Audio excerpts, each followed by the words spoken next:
in the ball yard. We love what he's done. We love the competitiveness. It's almost funny. We all traveled in the bus today, and Tyler Anderson spending an hour on the way to the yard. Most of the guys got here around 11:30. He was talking about doing stretches in the bus to get him warmed up. I love how he competes. I love what he does. Going against Jacob deGrom tonight is going to be important. deGrom only lasted 3 2/3 innings in his last start against the Miami Marlins. Gave up 10 hits. Fastball isn't quite there yet. He's using the slider a lot more. But Drew, you said it. He's a former Rookie of the Year. This guy loves to pitch at Citi Field, and he competes. Last year, the guys were talking about he had the best stuff after facing Syndergaard, Matt Harvey. deGrom was the one that stood out. He struggled in his last outing. Hopefully that's 2 in a row that he will struggle. The Rockies and the Mets. The Rockies trying to snap the 10-game losing streak at Citi Field. It is a beautiful New York afternoon. Rockies and Mets, come on back to Queens with us. Colorado Rockies baseball on Root Sports is brought to you by the 2016 Toyota Tundra and your hometown Toyota stores. And by Southwest Airlines Transparency. Low fares, nothing to hide.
And we welcome you back to Queens, one of the 5 boroughs of New York City. We're in Citi Field, and the Rockies, after just getting off the field, it seems like, down the road in Camden Yards, getting ready to take on the Mets from Flushing Meadows. A day game, then tomorrow night, Saturday night, Sunday afternoon, a 4-game set here in New York. The Rockies are 9-4, as we were discussing, since the All-Star break. The Mets are 6-6. They lost a heartbreaker yesterday. Charlie Blackmon will lead things off. Charlie came in late in the ball game yesterday, so he got most of yesterday off. His first day off in about a month and a half. Here's the Southwest batting order this afternoon for Walt Weiss's bunch. And the New York native has DJ LeMahieu batting second. Nolan Arenado will bat third. Then Cargo and Trevor Story. David Dahl, 3 hits in 3 ball games. Home run yesterday, his first big league big fly. Daniel Descalso will play first base and bat 7th. Tony Walters and then Tyler Anderson. So 5 straight lefties in the lineup. 6 back through 1 You look at it that way, facing 28-year-old Jacob deGrom out of Stetson University, converted shortstop, really didn't pitch until late in his college career. Well, you look at deGrom, and with Matt Harvey on the disabled list for the rest of the season with the thoracic syndrome, this is really their horse. And by all means, he deserves the name for the horse. And you look at the fastball usage, it's gone down. Not the big fastball that we're accustomed to seeing. Last year, it's dropped about 2 miles an hour. He's using the slider a lot more, curveball and changeup more for show. But all his secondary pitches, opposing batters are hitting less than 200 against. And look at that sinking changeup, and it's 0-2. One thing about his fastball, overall the velocity is down this year, though in talking to some Mets folks today, the last few starts, and the last one wasn't a good one, the one prior to the last one was a one-hit shutout, his first career complete game. The fastball velocity's actually been up of late. And this ball is a broken bat roller to second. Neil Walker's got an easy play, 1 out. Well, last year he was using his fastball 61% of the time. You notice the fastball velocity averaging about 95 miles an hour. This year it's dropped down nearly 2%. That's a big drop. 93 mile an hour average fastball, and you can see the opponent average and slugging has crept up quite a bit. The DJ LeMahieu will come up.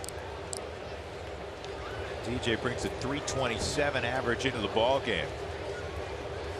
He batted leadoff yesterday, was 1 for 4, singled in the 8th, stole a base. That's outside. That's hopefully an element the Rockies can take advantage of in this series that they get on. The Mets have allowed 80 stolen bases. Rene Rivera is behind the plate for the Mets. Normally it's Travis d'Arnaud. d'Arnaud played last night. Rivera is probably the better catch and throw catcher for the Mets. The Mets are still stinging from last night's 5-4 loss to St. Louis. They battled back, got a big home run from Cespedes in the 7th inning against Adam Wainwright in a game they really weren't in to take a 4-3 lead to the 9th, and then he handed off to Jeurys Familia, and it's usually game over. He had saved all 36 this year, 52 in a row. Well, all good things come to an end. St. Louis got 2 off of him, won the game 5-4. And 96 mile an hour fastball cutting away from LeMahieu, and there's 2 outs. Here's the Mets defensively. Juan Lagares, former Gold Glover, he's in center field. Granderson in right and Alejandro Diaz in left. Flores, Cabrera, Walker, Loney in the infield. Rivera, as we're talking about behind the plate. You're saying, hey, where's Yoenis Cespedes? He's getting the day off. He's been battling quad injuries, so the Rockies catch a break because by far their best hitter is not in the lineup. 8th in the National League with home runs, 8th in the National League in slugging. So you're right. That's their best guy. And when you have a team like the Mets that counts so much on the home run, to miss the guy that has 22 of them, pretty much in the Rockies' favor today, even with Jacob deGrom on the mound. Here's the 0-1 on Nolan. Stay off that high fastball. That was the theme in Baltimore. High fastball after high fastball thrown by the Orioles. And yesterday, the Rockies saw Dylan Bundy. He's got some electric stuff. Electric stuff. He was perfect for 5 1/3 and then got only 1 more out. Nick Hundley hit the 2-run home run, and then David Dahl hit a home run to make it 3-0, and they ran him off. But Dylan Bundy was rolling. Here's the 2-1. And boy, if he gets that pitch, you kidding me? Wow. That's not even close. 2-2. Well, John Tempane. Yeah, John Tempane. There he is. Well, Rene Rivera is known throughout the league as being an excellent receiving catcher. That's a joke. That's way too far off. It's hard enough facing Jacob deGrom straight up, but if you're adding 2-3 inches on the outside part of the strike zone, it's going to be a long day for the Colorado Rockies if that's the zone. Yeah, I mean, not to focus on just one pitch, but that not only was away, it was low. 2-2. Part of the game, you got to overcome adversity. 2-2, 2 outs, nobody on, just underway. And the good fastball at 95, and DeGrom with 2 strikeouts and a 1-2-3 first. Tyler Anderson on the hill when we come back to Citi Field.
Mets. The Rockies swept the Mets earlier this season at Coors Field. Juan Lagares is going to lead things off this afternoon for New York. Here's the Southwest batting order for the veteran manager, Terry Collins. He'll have Curtis Granderson, who typically hits in the leadoff spot. Terry will have Granderson batting second. Then Wilmer Flores, Neil Walker, who's been struggling, as Drupal Cabrera 3, 4, and 5. James Loney's been a nice pickup for the Mets. He's playing first base, batting sixth. Rene Rivera, Alejandro Diaz, and then Jacob DeGrom. It's been a good July for Wilmer Flores. Since he's hot, he gets to hit third in the lineup. That's kind of how it's been for this Mets team that is challenged offensively. Tyler misses on the first delivery. He's won 3 consecutive ball games, and a 3.56 ERA really gets your attention. I just love how he competes. Nothing really phases him. You look at the fastball usage, uses it about 43% of the time. Changeup, primarily he pitches off of it, but on the road, you see the cut fastball 27% of the time. On the road, it jumps all the way up to 34%. There's a cutter right under Lagares' hands.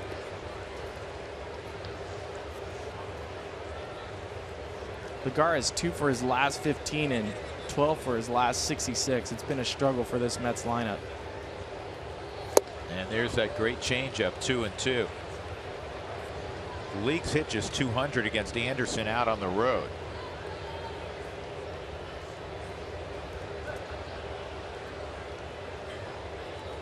Career start number 9, and well received by Tony Walters, but it was definitely inside.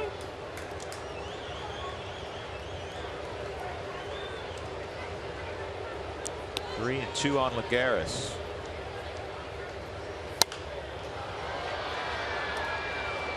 Anderson's fastball will vary from 90 all the way up to 93. Sometimes it's a misnomer to call him just a touch and feel finesse guy. He's not a finesse guy. He's got plenty of fastball. He's not a mid-90s guy, but there's enough there.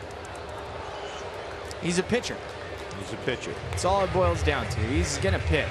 Use both sides of the plate. Pitch in all 4 quadrants. He's not afraid to throw off speed and hitters counts.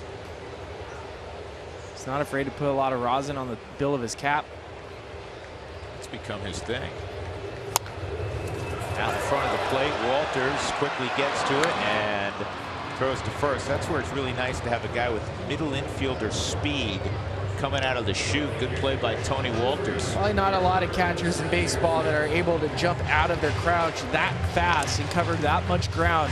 A lot of water in front of home plate at Citi Field, and see Tony Walters was tamping down the field. Watch how much distance Tony's going to have to cover, pick it up, and use his feet to make a good, strong throw. Here's Granderson. Dangerous because of his power. He's never been a big average guy. Good thing for Curtis. Didn't have to change addresses. Kept the same apartment last bunch of years. It's inside 1-1 because he went from the Yankees to the Mets. Well, and he's able to keep the same hitting coach too, Kevin Long. Yep. Now with the New York Mets. That's a good pitch on the outside corner, 1-2. Kevin Long, you can argue, is probably one of the better hitting coaches in all of baseball. Nolan last week, when he was struggling, used a Kevin Long drill at Coors Field, setting up a tee on the outside part of the plate and then having somebody front toss. So they're underhand tossing baseballs to Nolan, and he's trying not to hit the tee. That's a Kevin Long drill. Strike 3. Jonathan Payne has a liberal zone, and Tyler Anderson takes advantage of that to dismiss Curtis Granderson. 2 outs in the bottom of the first, and that'll bring up Flores. Here's the Rockies defensively. We focused on Daniel Descalso this afternoon. Started in left and made a wonderful play out in left field yesterday, which was a real big play, a diving catch with runners at first and third, nobody out. He's at first today. Dahl, Blackman, and Cargo in the outfield, and the typical threesome joining Descalso in the infield, with Walters getting his first start on this road trip. Nick Hundley, who hit that huge home run yesterday, started all 3 ball games in Baltimore. Strike 1 on Flores. 10 home runs for Wilmer. 7 this month, and a shattered bat.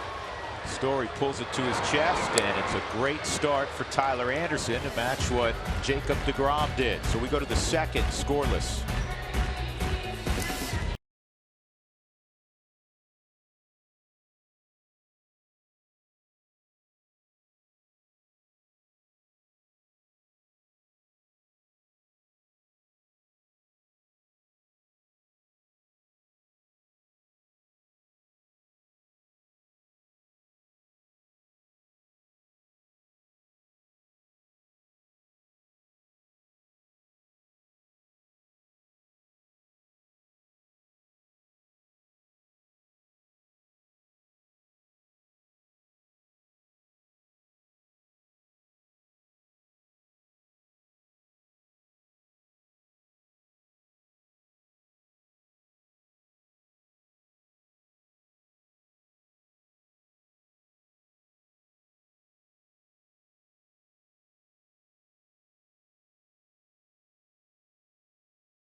Check our Office Liquidator Series storylines. Game 4 of this 7-game road trip for the Rockies. 9-4 since the break, tied for the best mark in baseball. Gotta like that. Rockies need to snap the streak. 10 straight losses here at Citi Field, and a 183 team ERA on the road since the break, first in Major League Baseball. Overall, their 370 road ERA would be the best in team history if the season concluded today. In the second, Cargo will get his first look today at Jacob deGrom, Trevor Story, and David Dahl to follow.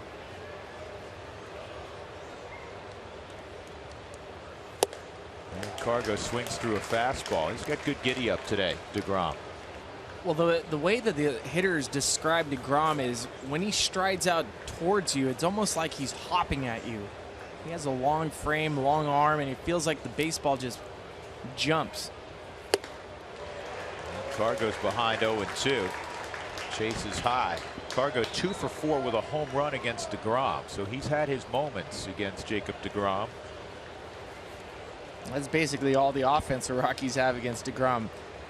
Less than a 119 batting average against him.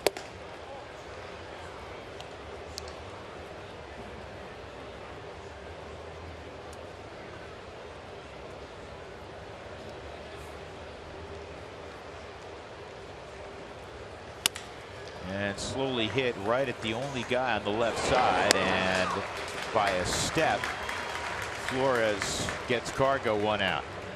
That'll bring up Trevor Story.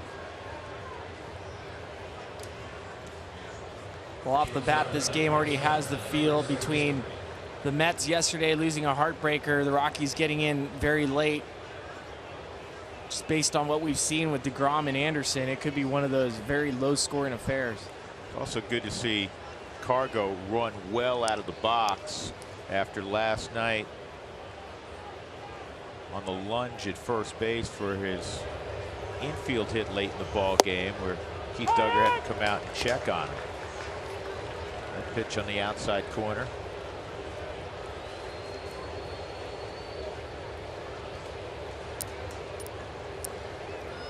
.27 home runs, 71 driven in for Story, and the 0-1 is up high, 1-1. Trevor yesterday was 0 for 4.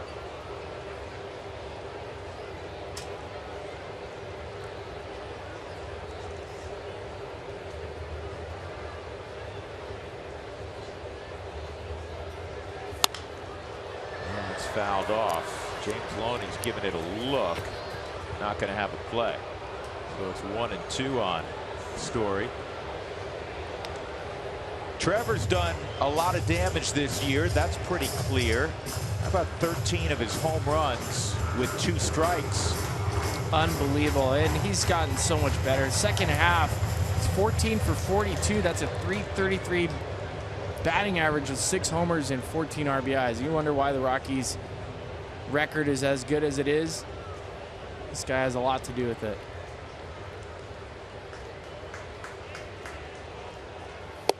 And he's gone on a high fastball at 95. I keep thinking back, Spilly, to when your group came up, and really talented group that you had, really close-knit group that you had, and it was all about winning. It wasn't, well, here I am and I'm going to get mine.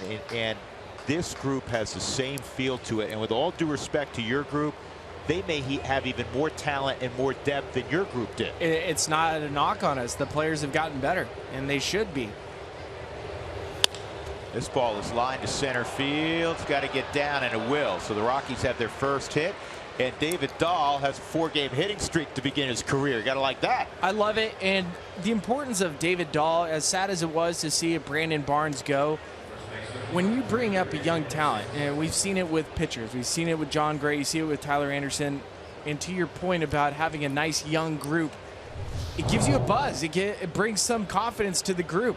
And David Dahl coming up here, he's not wide-eyed and bushy-tailed. He's here to play baseball and win.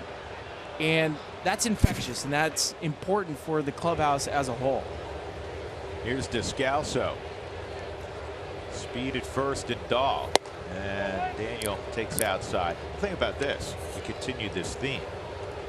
4 of the starters in the lineup today are rookies. Story's a rookie. Dahl's a rookie. Tony Walters is on deck as a rookie. Tyler Anderson, rookie. Your closer, rookie. A lot of these guys played together last year in Double-A, and they've shared so many experiences that you're bonded together, even though you're at the big league level together on the bus. It was a 10:30 bus from the hotel to the stadium this morning that took about an hour. And these guys are talking about Double-A and going over scouting reports. There's a close-knit value behind them being with each other at this level. 2-0. Remember, we used to say this quite a bit about Tulo, that he's a dirtbag. He literally was. He played for the Long Beach Dirtbags. But that is in a term of affection, folks, for a baseball player. It's akin to saying that a basketball player is a gym rat, that he's always practicing, Sure. he's always in the gym, he's in the gym before practice, after practice. David Dahl, Trevor Story, they're dirtbags. Dirtbags are baseball rats, it works just the same. They care about this game. They're watching highlights.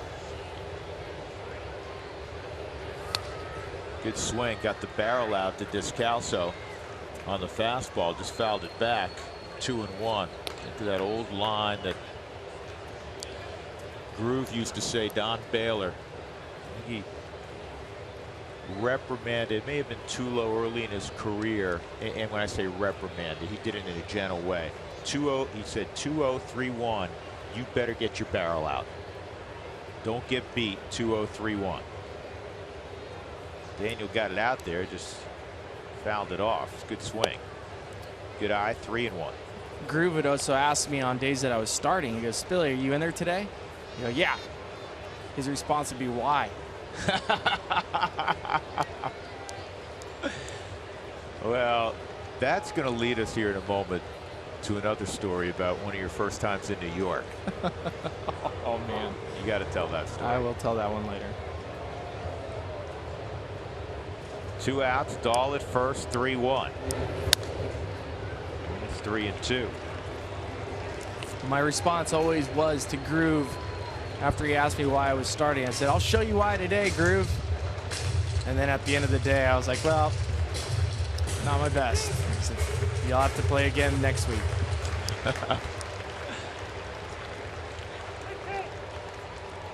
That's good stuff. I love Groove. It's a good man, Don Baylor.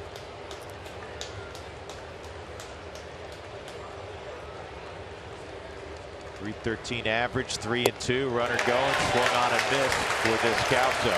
And DeGrom has struck out 4 of the 6 outs he's recorded. Middle of 2, no score in New York.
Bottom of the second inning, Tyler Anderson will see Neil Walker as Drupal Cabrera and James Loney join in on the conversation. Send us your statements, questions, photos. Use Twitter or Instagram. Include the hashtag ToyotaTalk. With Ryan Spilborghs and Mark Stott, I'm Drew Goodman. Beautiful afternoon in the metropolitan area, though the weather is coming. It's supposed to really rain tonight into tomorrow. Mets had a rain out earlier this week. They were forced 2 days ago to play a doubleheader against the Cardinals. They split that doubleheader, and then we talked about the tough loss the Mets had yesterday. So they dropped 2 of their last 3 at Citi Field. You know, they have not won consecutive games in almost 3 weeks. Anderson touches the inside corner against Neil Walker. Well, you just look at this team offensively, and it's not what they were hoping. Obviously, Yoenis Cespedes leads the team in every offensive category. Not in there today. Missing out on David Wright, Lucas Duda on the disabled list with the back. So a lot of their thump, a lot of their power is missing, and a guy like Neil Walker, who got off to such a great start, it's in the last 15 games, a 137 batting average. Yep, this is hooked through the left side for a base hit. Just his 8th hit in his last 52 at-bats. But he's on leading off the 2nd inning, and that'll bring up the veteran shortstop Cabrera. This ball's not hit very hard. Walker out there rolling over a pitch way off the plate. You see him hooking the 6 hole. But if you're looking at a hitter and that's the approach, he's hooking balls that far off the plate away from him. It's one of those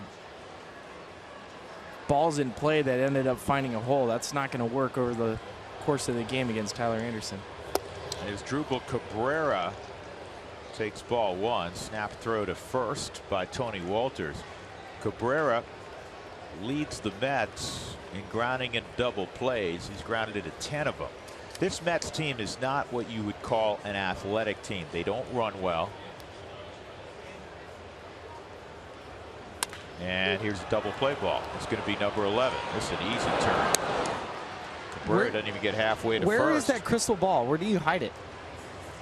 I don't know. It's pretty good. It was really good for Tyler Anderson. We're just happy to tag along on that one. I'm looking for it. I'm looking where to put the crystal ball. I don't know. It's amazing. You're like, hey, this guy leads, Mets team with double play balls, and boom. What's going to happen right now? Loney's going to have a fly ball to center field. That's awesome. It's awesome if it happens. Yeah, I'm really hoping it happens. Impression. You're the best. I don't know about that. James Loney's giving him a lift. We were talking about that when we were going over the Mets lineup. James Loney's a guy, and you played against him, Spilly. Love him. I've always liked him. I know you've always liked him. He's been guilty in some guys' eyes of not being a home run hitting first baseman, and then they dismiss everything else that he does, and you forget he's been a really good player. He just doesn't hit a ton of home runs. There's your fly ball to center field. It just landed too far in front of Charlie to catch the baseball. So a 2-out knock for Loney, and that'll bring up the catcher Rene Rivera. Loney's a career 285 hitter with over 100 home runs in his career. I mean, if that's not good, I don't know what is. Always loved him. I thought the inside-out approach is fantastic. And a very good glove at first. One of the best gloves that you'll see in baseball at first base. A very underrated player.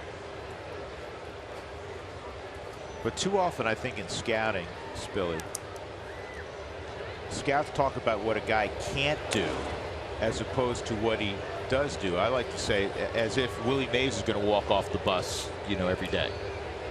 Just take advantage of a player's strengths. And if a lot of times you'll look down in the minor league scouting reports, That's got a hook, and it will. You'll look at players that don't have the names. They're not on the top prospect sheets. So I'll give you an example. Dylan Thomas right now in Double-A.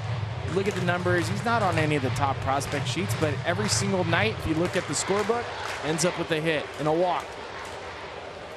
Sometimes you just have to tip the cap and say, this guy knows how to play.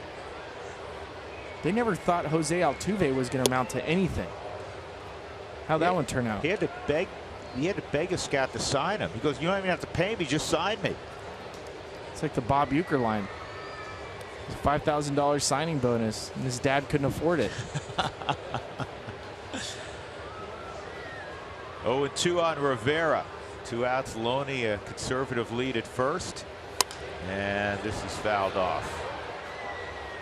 And fastball at 93. Maybe wondering why the Mets are having a day game on a Thursday to open up the series. Yeah, why are they having a day game because today? If we're Jim Armitrout, our director, is going to show you in a moment, if we get a second, all the different colored T-shirts up in the upper deck, and there's a great crowd here.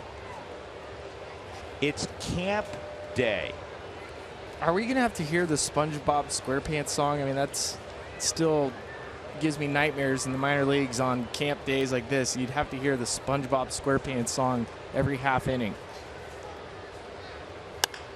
This ball is well hit right center field, and this is going to touch down. Loney is not particularly fast. He's going to get a green light, and he's going to score. Now the Rockies have a play at third, and they will get Rivera out, but the Mets take a 1-0 lead on a 2-out double by Rene Rivera.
Rockies baseball on Root Sports is brought to you by Subaru. Love, it's what makes a Subaru a Subaru. By CenturyLink, your link to what's next. And by Jack in the Box. For a limited time, taste the all-new Jack's Brewhouse Bacon Burger at participating Jack in the Box restaurants. Pretty day in Queens, and a great day to be a camper at Citi Field.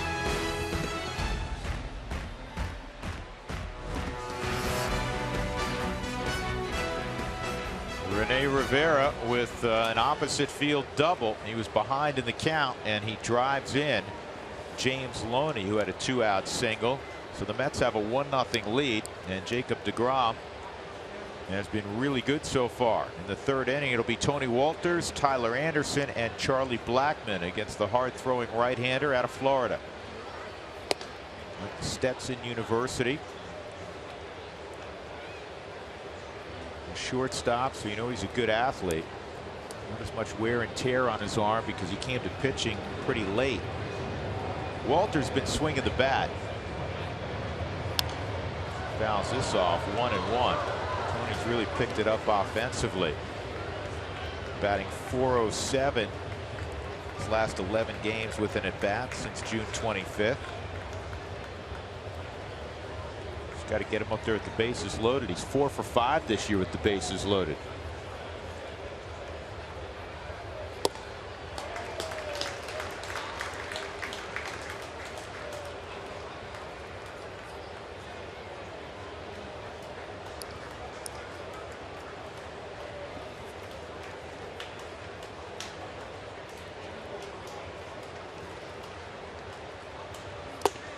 How about the performance of Jon Gray yesterday? You know you've arrived as a pitcher when you can throw 7 innings of 1-run baseball, 5 hits. See the strikeouts down because Jon Gray pitched the whole game without his slider. He had a good curveball. He did not have his plus fastball, and yet he tamed a really good lineup in their home yard. That's when you know you're arriving. And Nolan keeps pointing out that there's a physical change. Get through. Yep, base hit. Tony keeps hitting.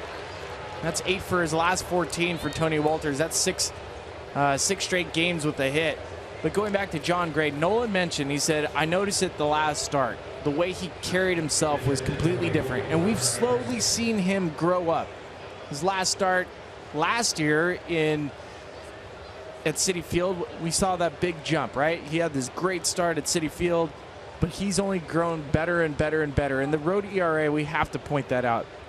It's incredible. You would never have thought that the Rockies would be 5th in baseball. When you look at the 1.83 ERA since the break, that's the best in the major leagues. But there's something remarkable whenever you watch the confidence of a pitcher take over on the hallowed circle and how important that is. Rivera's going to go out and visit with DeGrom.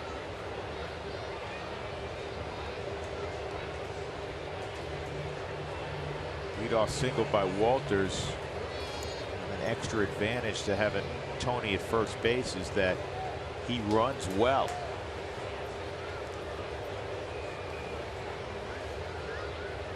Flores creeping in at third.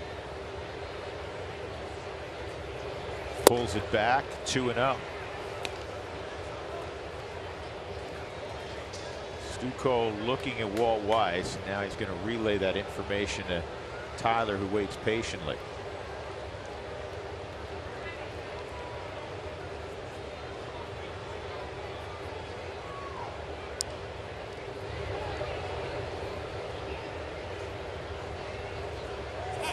Pulls it back, and Walters was running. So it was a slug, bunt, and run, huh? You don't see that too often. That's a lot of bodies moving on the field. You have the third baseman crashing, trying to get that bunt. The pitcher's supposed to bunt the ball towards first base, towards James Loney. You have Asdrubal Cabrera and Neil Walker trying to figure out who has bunt coverage. Tony Walters. It's a great play if you can put the ball in play. And that is going to roll foul. So now it's 2-2. It's also taking advantage. We talked about the Mets not being a real athletic bunch. If you hit it to their infielders, solid group. Not a lot of range in that infield, though. Not a lot at all. Asdrubal Cabrera has probably the best hands I've ever seen, just hands-wise, but not the range. Neil Walker is. The jury's still out on him. Actually, the jury is out. He's not a great defensive player. He's an upgrade over Daniel Murphy from last year. He's more of an offensive second baseman. That's what he was in Pittsburgh. Loney was real good at first base. 2-2 on Anderson. And slowly hit to short. They're still going to be able to get the force on Tony Walters. Tyler got up the line. Good thing he stretched on the bus. Good point.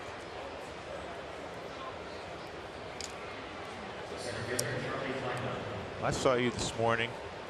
Didn't work out much better for me because I ended up on the local instead of the express this morning on the 7. But Midtown Manhattan traffic during the week. It was a nightmare. Guys were worried about getting to the ballpark on time to play. Yeah, no. And basically, the whole team was on that bus because the Rockies arrived last night after 2 in the morning. Walt Weiss does not complain about many things. No swing, no bunt attempt. And he's gotten on his soapbox a couple times in the last 2 days about how patently unfair it is to play a day game after a night game when you're traveling. And he's 100% right. It's not even close. It's not fair. It's a distinct advantage for the New York Mets today.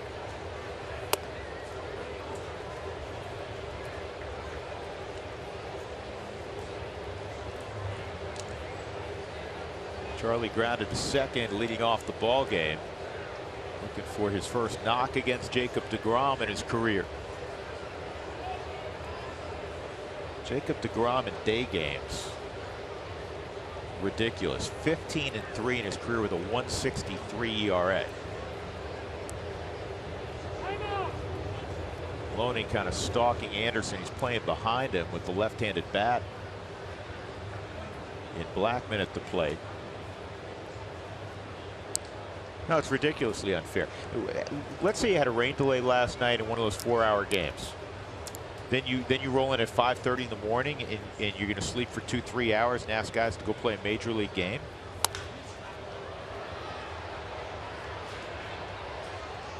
Diaza makes the catch, 2 outs.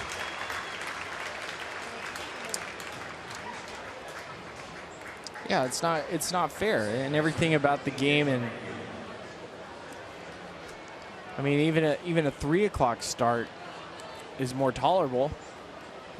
Players can go, all right, at least I get 6 hours of sleep. And some guys, as soon as you land, some don't have the ability to just fall asleep the second they get to the room. You have to wait for your bag. You want to brush your teeth. You're waiting to. You're not going to sleep in your travel attire. I'm not playing, obviously. When I got my, I couldn't fall right asleep. I know I didn't go to bed till well after 3 last night. And then you got to get up early and get the system going. And Major league travel can be difficult. I know nobody's going to feel sorry for guys, but when you're talking about a competitive disadvantage, it does. It's something that needs to be discussed going forward. And that's all I'm complaining about. I'm not complaining. I wasn't on that trip last night. But my issue is the competitive advantage that New York Mets have today. And they have one. 2-0 on LeMahieu, who's 5 for 10 this year against Mets pitching.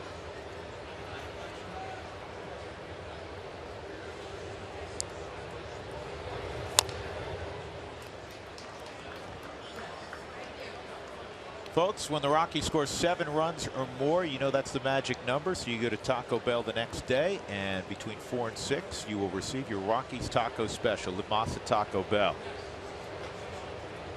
DJ has some great numbers against the New York Mets this year, 5 for 10 with 3 RBIs and a triple. I'd like to see the Rockies answer back with a triple right here and get that run.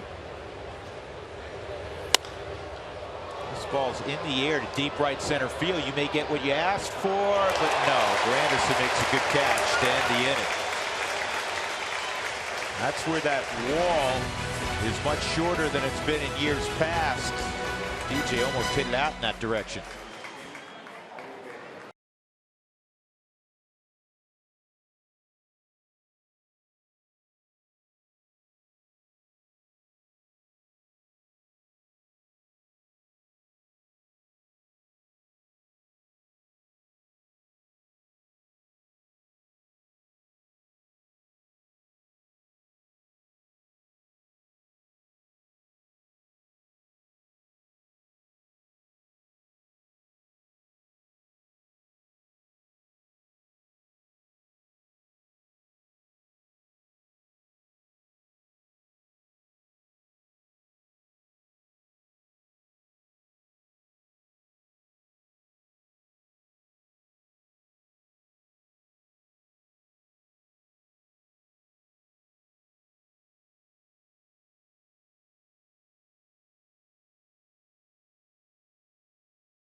Up 1-0. Tyler Anderson is on the hill. Yesterday he got here early, but before that in Washington, I asked him, what's it like when you're going against somebody like Jacob deGrom and you've got that matchup?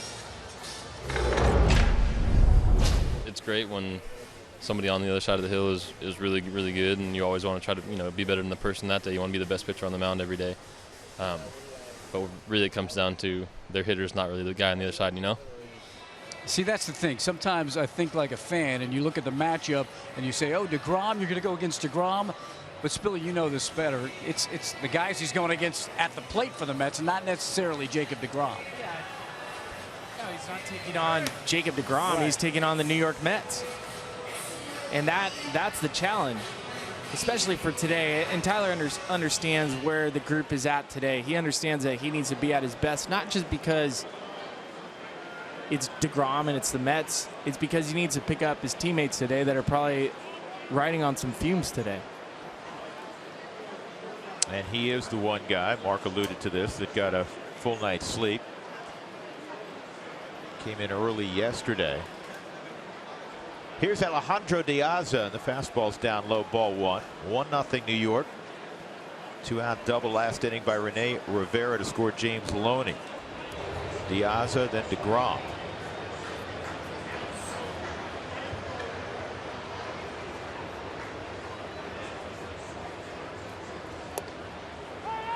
Well received. He works ground up. We always talk about infielders working ground up. Catchers who work that way also are going to steal strikes. Tony Walters is a master at it. Weak ground ball to first, and Descalso, again, he's still learning how to play first. Initially, he thought that Anderson was going to get that. He stayed anchored to the bag, and then he realized, I got to come get this.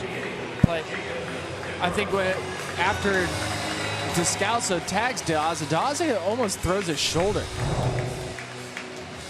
You can see Descalso keeps looking back towards the Mets dugout. Watch the little shoulder throw he gives towards Descalso. Descalso doesn't like that for obvious reasons.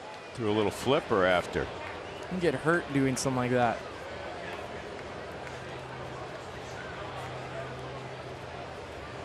But here's DeGrom. And he takes ball one just off the plate, evidently.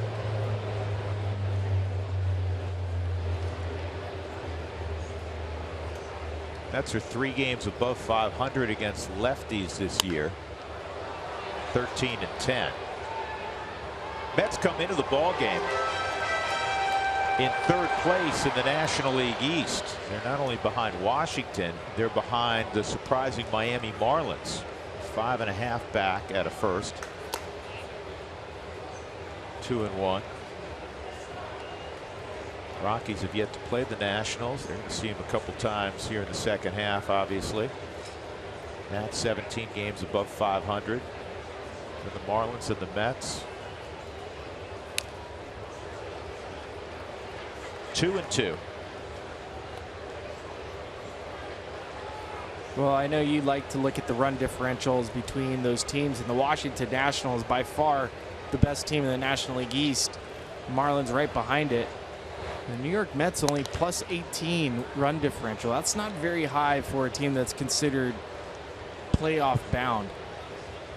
Well, it's not dissimilar, Spilly, to a year ago if you're Sandy Alderson, the general manager of the Mets, in that they need a bat. Last year they went and got Cespedes, and then they re-signed him, and he did give them a huge lift in the second half as the Mets went on and captured the National League pennant. They need a bat again. What's crazy is they may need another starter. You never would have thought that going into the season with the pitching-rich Mets. 2-2. Curveball, see you later. He doesn't throw many of them, but he just dropped one on DeGrom, and that's his second strikeout. 2 gone in the 3rd. It'll bring up the leadoff man, Juan Lagares. DeGrom in college used to face Chris Sale lefty on lefty, and he hit him all the time. You mentioned him being a Stetson shortstop. There's the curveball. Lefty on lefty curveball, give him a different look. There's the respect of understanding that DeGrom can hit. Lagares hit a little squibber out in front of the plate, and he gets a changeup that's 0-1. I want to go back to talking about the trade deadline for the Mets last year, and the next 4 games in baseball are probably the most important. And it's not just wins and losses, it changes dynamics of teams. Curious to see who's going to be around in the next couple days on both sides. And it's always a fascinating time of year for baseball fans. 1-0 New York.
That's a huge lift, Jenny, for Miami, getting Dee Gordon back. Talking about a batting champion. Talking about a guy who affects the game on both sides of the ball, because he's a premier defender at second base and one of the fastest guys in the game, maybe the second fastest guy to Billy Hamilton. Nolan leading off here in the 4th inning against Jacob deGrom. He struck out his first time. The Rockies have 2 singles against deGrom, a 2-out single by David Dahl in the 2nd, a leadoff single by Tony Walters in the 3rd that the Rockies couldn't convert into a run. Trailing 1-0.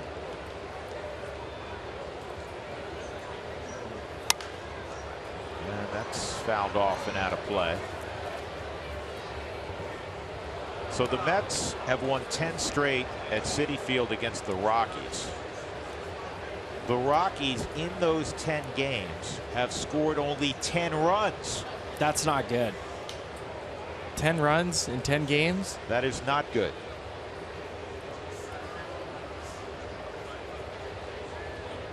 Now Nolan 1 for 10 against Jacob deGrom.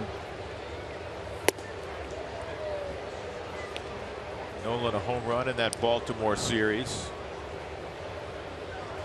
Yesterday was 0 for 4. Also had an RBI double in game 2 of that series.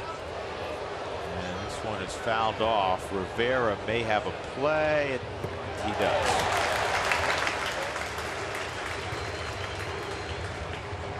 Easily the worst feeling you ever have as a hitter is popping up to the infield. Popping up to the catcher where it's not even in play. It's not a worse feeling. So Cargo gets a second appearance against deGrom. He hit a ground ball to the left side. It was handled by Wilmer Flores. The Mets had 3 on the right side for Cargo's first at bat, and now they're going to leave Cabrera somewhat on the left side. It's positioned basically up the middle, but it's not the full-fledged shift we saw in Cargo's first AB. Cargo out in front. Reason why the last at bat that Carlos Gonzalez had, he looked like he was making an effort to hit the ball opposite field.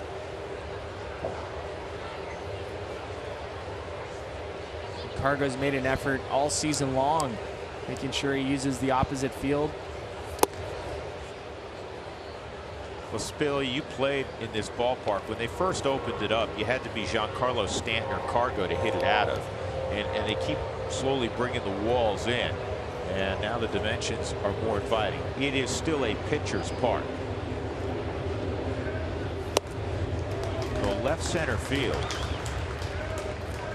at 358, only going out to 370, is a lot more inviting than it was. Taking batting practice here years ago, I'd have to hit the baseball from second base to get it out. You were not alone. No. And Carlos Gonzalez at Citi Field, 6 for 53. It's a 113 batting average. Time to turn it around. 1 out. He's behind 1-2 here. And he fouls it off of Rivera.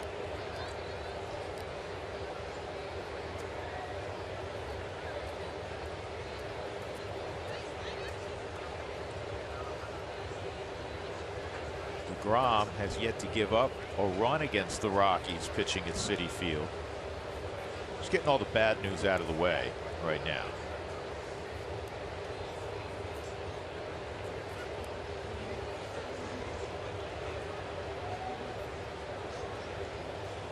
This may have gone off of John Tumpane. That's why Rivera went out.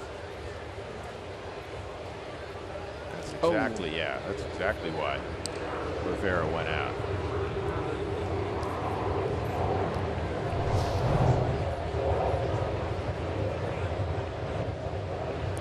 Those guys work together, the catcher and the umpire. There's a professional courtesy. They take care of one another. Back up the middle, and DeGrom somehow came up with it. It's the old great play. Too bad you didn't see it. You elected to celebrate Trevor Story during the next player elect game on Wednesday, August 3rd. So now buy the ticket package online and get an exclusive Story t-shirt.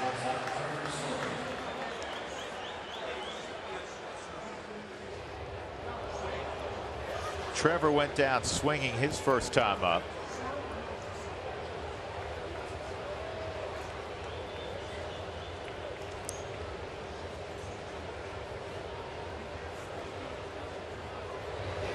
Last week's National League Player of the Week.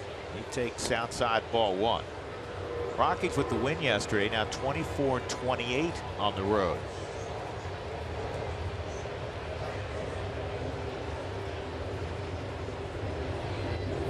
And a base hit to left for Story.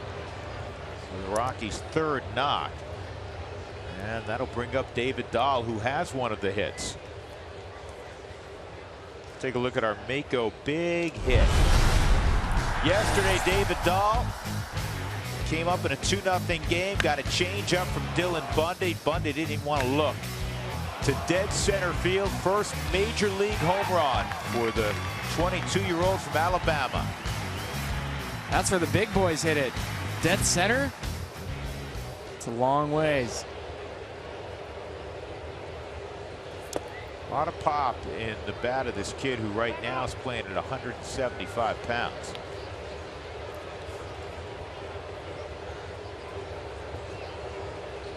Talking to some of the Rockies front office, they felt like David Dahl just over the last couple of years. You remember 2012, missed a team flight to Asheville, suspended, sent down to rookie ball. Last year, starting off at Double-A, good start, gets hurt, has to get the spleen removed. This year repeats Double-A, and they said mentally where he was, how he was competing, how he was analyzing the game. A completely different human on the baseball field, and as a result, the baseball has taken off for him.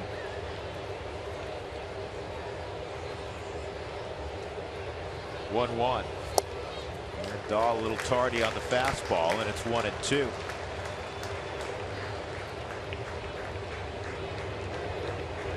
Latest MLB.com rankings of prospects. has David Dahl number 20 in baseball. See, J.P. Wampierre had an 18-game hitting streak to begin his career. David Dahl, it was 16, I should say. David Dahl, 4-gamer already. Jacob deGrom thinking it might not be bad time to check on Story behind in the counts. Folks are here. They're with David in Baltimore. Not as nervous as the first night. Dad's able to sit. Looking like a big leaguer. Playing like a big leaguer. And he's got himself another hit. Story is going to stop at second. And David Dahl has his first 2-hit ball game of his young career. It's like Little League all over again, honey, isn't it? We're going pizza after the game tonight. To all the boys. I love David Dahl's swing. I love the approach. I think for only being in the major leagues for 4 days, you can tell the approach is quiet. Sitting on his backside last night with the home run to center field on a changeup. He's not afraid to get beat. He's not afraid to go opposite field. That takes a lot for a young player to come up to the major leagues and let the baseball get deep. You're facing a Jacob deGrom. This is one of the guys that you've seen over the last couple of years on the cover of everything. You have 2 of your 3 fastest guys on base right now. A heck of a race. You include those 2 and Charlie Blackmon. Descalso at the plate with 2 outs. And Daniel hits a fly ball to shallow center. Lagares has it. The Rockies' 2-out rally comes up short. So it's still 1-0. Middle of 4. The Mets in front at Citi Field.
The Hill, we go bottom 4, Mets up 1-0. Drew was talking about how in the last 10 games here in New York, the Rocks have lost them all. They've scored only 10 runs. But I want to give you the list of starters and relievers that were the losers in these games. Look at the names: Wilton Lopez, Jhoulys Chacin, Jeff Manship. LaTroy Hawkins blew a game in the 9th. The Rocks were winning. Christian Bergman, Tyler Matzik, Justin Miller in relief, Chris Russin, Jorge De La Rosa, and then Eddie Butler. And I'm getting at this because, Drew, you were talking about positives. It's just a different team. We've talked about it. It's a different pitching staff. One, like Tyler Anderson, that seems to compete more than maybe some of the names, and no knock against them, but it just seems like a different pitching group. Well, the Rockies clearly have made huge strides on the mound, and they are really excited, as we keep saying, about the guys that are already here and the guys that are coming. And I think it's going to lead to a monumental turnaround in wins and losses for this organization. We're starting to see it. They've won 6 of their last 7. The one thing that they have to do here that they have not done is score runs. They have scored only 10 runs in those 10 straight losses. This is sharply hit. Descalso has an easy play, 1 out. And Curtis Granderson is retired. That'll bring up Wilmer Flores. So Tyler Anderson, Rockies all-time list of guys after their first 8 starts. Only Franklin Morales had a lower ERA than Tyler Anderson's 3.56. And there's a big jump after that. Jason Jennings a run more at 4.57. The part that's amazing, I remember Franklin Morales' run, and many of those starts came on the road for Franklin Morales. What makes it more impressive for me with Tyler Anderson is that he's 3-1 at Coors Field with a 3.47 ERA at home. He's actually better at home than he is on the road. And that shows to me the pitchability that this kid has, and there's no doubt it isn't just 8 starts for Tyler Anderson. He has the track to be in this rotation for a long time and be successful. Jams Wilmer Flores there. You've said it many times, from a hitter's perspective, you hear pitching coaches say this, and something the Rockies have really stressed in their system the last few years is developing good changeups. It's the hardest pitch. It's the hardest pitch if you have good differential. So when I talk about differential, I want to see, if you throw 90 miles an hour, I want to see that changeup anywhere between 78 and 80. I'd like to see 10-mile-an-hour difference. And why that's so important is whenever you see the arm speed, the arm action, you're anticipating fastball. When it's 10 miles an hour slower, you have no chance. Tony Walters has a chance here. Descalso, look out. The Rockies get the out, and is Walters okay? Yep.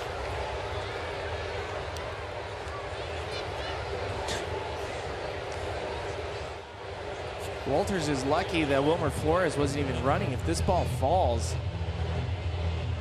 it's a fair ball. Yeah, it's a fair ball, and Flores is walking. He'd be standing in the dugout of the New York Mets. It's a very difficult play for a catcher, especially when the ball's hit straight up. There's a lot of English, and the ball will always find its way back towards the field. And that Descalso giving chase, screaming, "I got it!" And Tony made the catch. I couldn't tell initially. I couldn't even tell the first replay.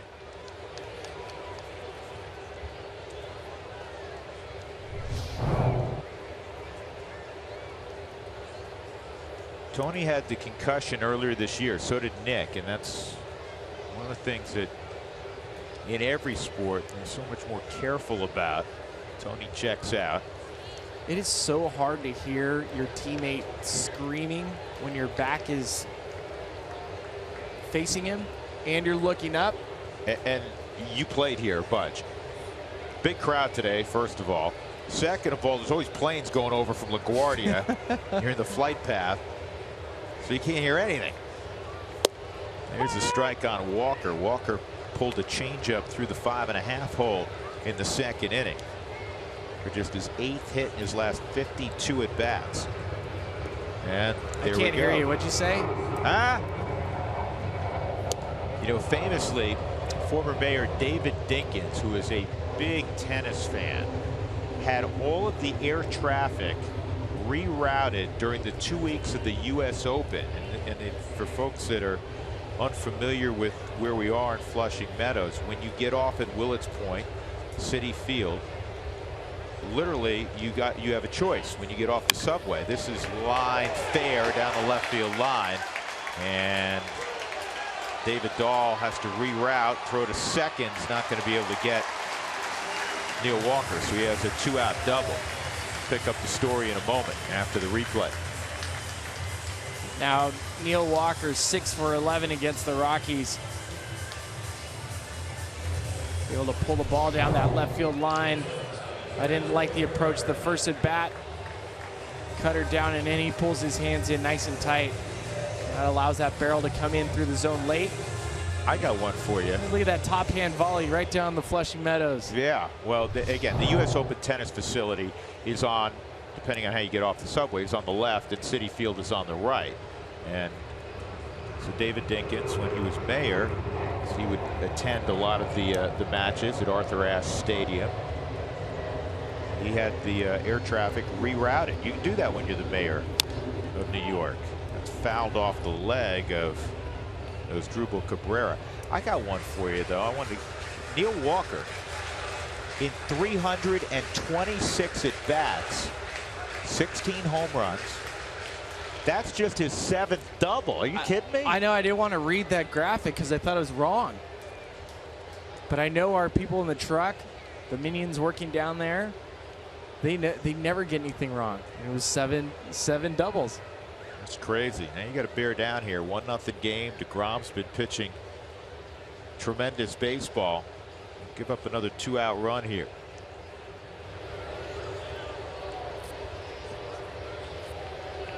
The run against Anderson came in the second with 2 outs. A Loney single and then a double by Rivera to right center field.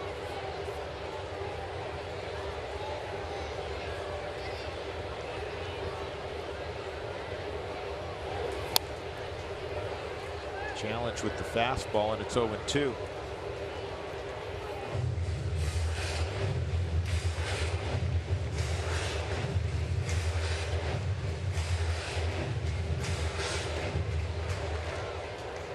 First year in New York for Asdrubal Cabrera, longtime Cleveland Indian. Last year he was with Tampa with 15 home runs, drove in 58 with a .265 average for the Rays. If you're wondering where Jose Reyes is, he has an intercostal strain. He may not appear in this series. He's been playing third base every day for the Mets. Down the last couple of days. Here's the 0-2. And slowly hit to third, bare hand, no play for Arenado. I don't think he would get Cabrera because he was deep with 2 outs and 2 strikes. And even if he comes up with that patented play of his with the bare hand, I don't think he's going to get Cabrera. So it's first and third on the infield hit, and James Loney's up. Well, Nolan will always give his best effort, and he loves using the bare hand play, but that ball really not a shot for him to be able to catch Asdrubal Cabrera. That's a swinging bunt, well located baseball, and not much you can do.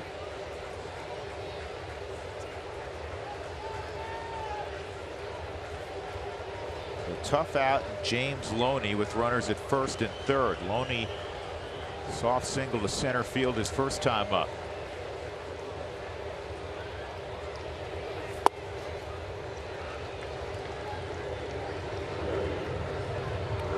Loney, a 32-year-old from Houston, Texas originally.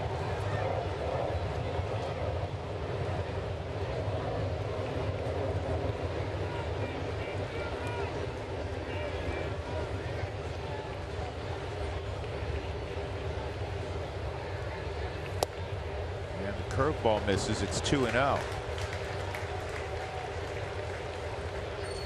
Loney this year, 200 batting average against left-handed pitching. In his career, he's a .253 hitter left on left. .296 against righties.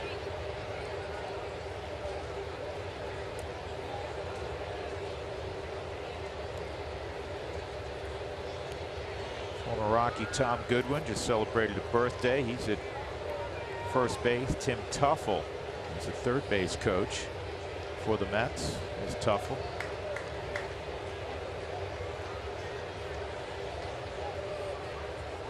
And another throw to keep an eye on Cabrera.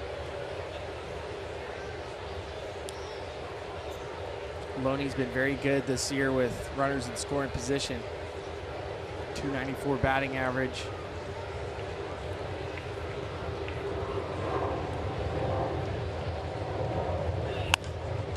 In the air to center field, and Blackmon will make the play. No harm done after the two-out hits against Anderson. We move to the 5th, 1-0 New York.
Sports is brought to you by Southwest Airlines. Book your low fare now at southwest.com. Pretty day in Midtown Manhattan. We're off in Queens. And the Mets right now have a 1-0 lead on the Rockies as we go to the top of inning number 5. Tony Walters will lead it off. There's a couple of Rockies fans. Walters, Anderson, and then Charlie Blackmon. Walters led it off in the 3rd with a base hit. DeGrom has allowed 4 singles. 5 hits for the Mets against Tyler Anderson.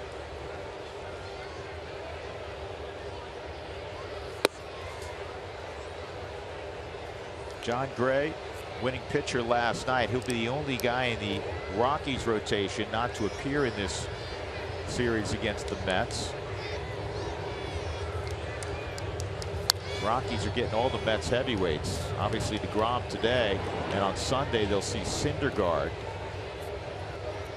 Matz, the lefty, tomorrow, and the 74-year-old Bartolo Colon will go on Saturday. And everything that makes this staff so good, they limit home runs and they limit walks. There's a bunt on a 1-1 pitch, and Walters is out by half a step. When you bunt, you got to keep it away from DeGrom. I told you, he's an athlete. He's a former shortstop. Now, this is a good play on Colon, because Colon's not going to throw him out. No. Not a bad bunt. It's not a bad bunt at all, but you can see the quickness of DeGrom and how much ground he covers. He threw a strike to James Loney at first. I love that play, though, and that's got to be part of the arsenal for Tony. It needs to be, because he's so athletic and he's not going to be driving the baseball out of the ballpark. This guy might, though. He could. You're right. Anderson's going to take a hack.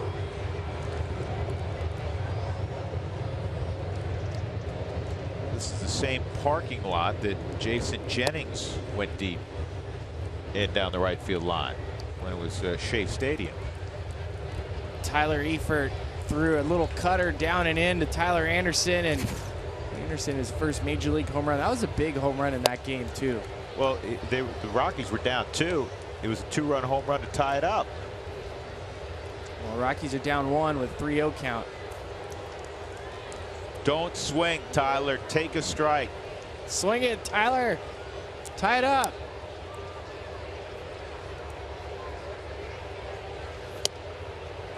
See, that's the automatic, and it was close. And on the Subaru strike zone, I guess it got part of the inside corner for John Tumpane. That's definitely inside. So a 1-out walk to Anderson, first issued by DeGrom. I'll tell you about the rest of our umpires. Tumpane, we've talked about, is behind home plate. Chris Gaccioni, Salida, Colorado. He's at first base. Alan Porter's at second, and Jeff Kellogg is the crew chief. Jeff's at third base. There's Gooch. Good umpire.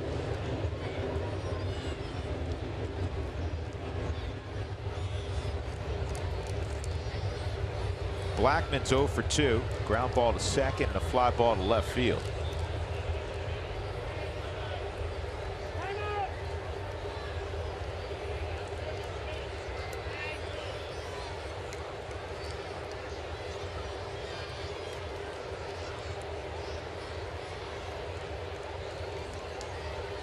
Like some pitchers, not all, DeGrom seems a little more vulnerable out of the stretch. Does have a high leg kick. As we've already seen, he's so athletic. He varies his times.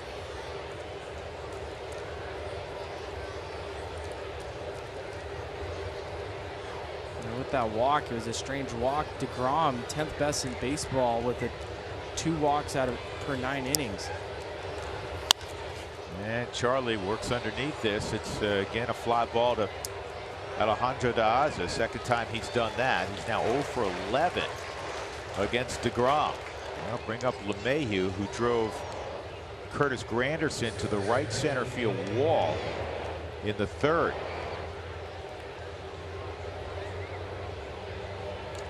Look at the pitchers the Rockies have seen. Bundy was perfect for 5 1/3 yesterday. Rockies win the game. Chris Tillman on Tuesday was 14-2. They had not lost a game he started at Oriole Park at Camden Yards since last year, and the Rockies win 6-3. And now you're getting another top shelf guy in DeGrom. Well, even that 4-game sweep of the Atlanta Braves, having to face Fultonevich again, having to face Tehran. They saw some arms. The Tampa Bay series that they lost, Archer, Blake Snell, fantastic young lefty.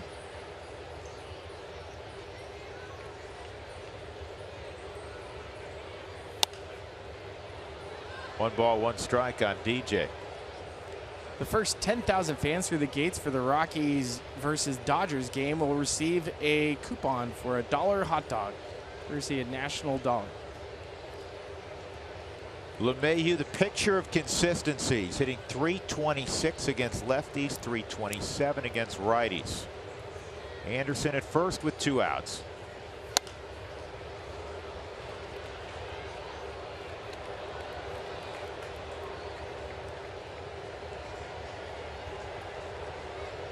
LeMahieu went to high school in Michigan and then college at LSU, as we've told you on many occasions. Had a chance after the game yesterday to visit quickly with Kevin Gosman from Grandview High School, who went on to LSU. Gosman continues to live in Baton Rouge in the offseason. And a strikeout to end the inning. So Anderson walked. He's left at first base. We're in the middle of 5, and it remains 1-0 Mets.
Rockies and the Mets. Rockies trying to snap a 10-game losing streak at Citi Field. And the Mets have a 1-0 lead as we go to the bottom of the 5th inning. Here's this week's CenturyLink High-Speed Challenge question. What is the average bat speed for a major league hitter? Is it 85 to 90? Is it 75 to 80? Or is it 60 to 65? Go to @RootSports_RM to cast your vote. C was my answer, so I don't consider myself one, but C's the answer for me. 60 to 65 miles Just an hour. because that's how you did your SATs, you just wrote C every question? Yeah, and I ended up with the 1340. Nice. I was asked to tell the New York story now that we have a little time break. And the story is, we're in New York, and Todd Helton is this is 2006. We're playing the 20-year anniversary, and the Rockies, we're getting swept at Shea Stadium. And Todd Helton's on deck, and one of the Mets fans is yelling at Helton that he's not a good player, that he's a waste of money. And I'm sitting next to Matt Holliday and Garrett Atkins, and I stand up, and I go, hey, man, Todd's one of the best. And the Mets fan looks at my jersey, Spibagus, You don't even play. You don't even need a shower. Just go straight to the bus. That's a typical Mets fan yelling at me. That's it? We have more? Spittigus? Spilbigus. Don't Yeah. even shower. Did you, and what was the reaction of Atkins and They Holiday? were crying laughing, and they said, don't ever stick up for anybody again. Todd came back and he said, I tried. He struck out. Yeah, I was like, Tried to have your back. I was with the Mets fan. I was like, yeah, you're right. This guy's brutal. Rene Rivera had a double behind in the count to drive in the only run in this ball game. Came with 2 outs in the second inning. Anderson's 0-1 is lined to left. He's going to have himself another double. Kind of taken over the #1 spot for Travis d'Arnaud, who's not swung it as well as they had hoped. Battled some injuries this year. And Rene Rivera has given them some life. There's been a lot of talk and connections between the New York Mets and the Milwaukee Brewers with Jonathan Lucroy. Lucroy, obviously a perennial all-star. Well, this ball's spinning right down the middle, center to Rene Rivera, and 2 for 2 with 2 doubles. It's not the guy you would expect to be creating the offense today for the New York Mets. Diaz takes down low. And you do have the benefit, if you can get Diaz, you have the benefit of pitcher DeGrom on deck. And the way DeGrom's throwing, I need not tell you that every run is enormous. The Rockies perhaps catch another break if they can get the pitch count up on DeGrom. There's a strike.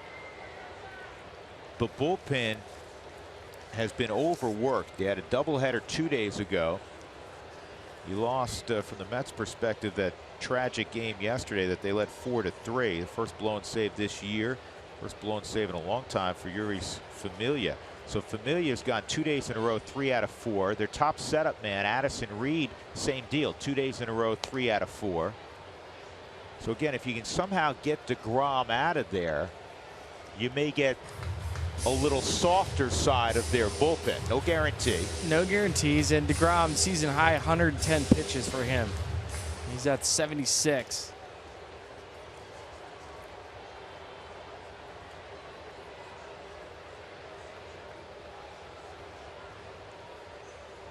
Anderson hunting a strikeout here. Got it on the outside corner.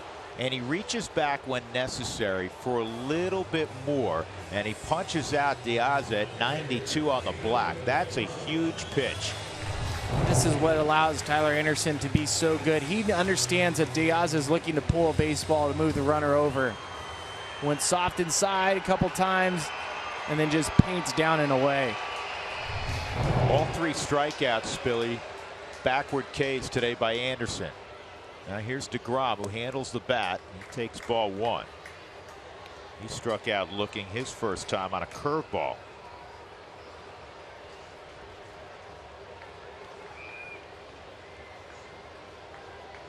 This is a team in the Mets that is last in baseball in hitting with runners in scoring position in the very low 200s. Yesterday they were 2 for 14.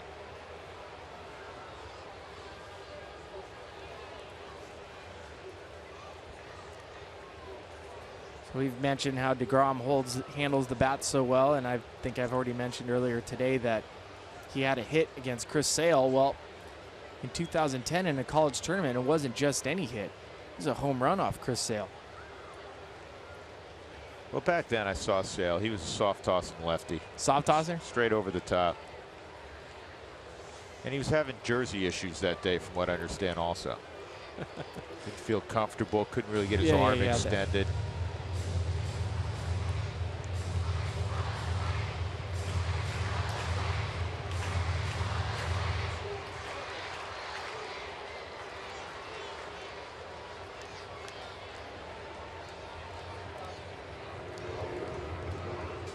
One and one on DeGrom, and a ground ball to second. DJ comes and gets the short hop, which is easier to handle. 2 outs. Rivera to third, And Juan Lagares coming up. Lagares is 0 for 2. Little squibber out in front of the plate, and a one-hop bouncer that went right to Nolan Arenado.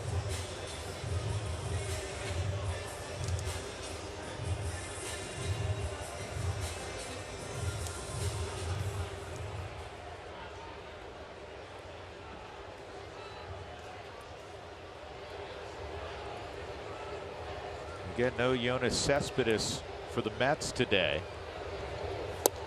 You see him, it'll be coming off the bench in a pinch hit capacity. He leads the Mets in virtually every offensive category.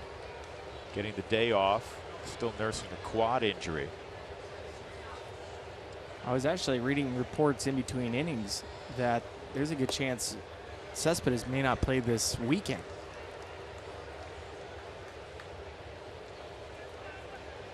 That wouldn't be the worst thing in the world. Nope.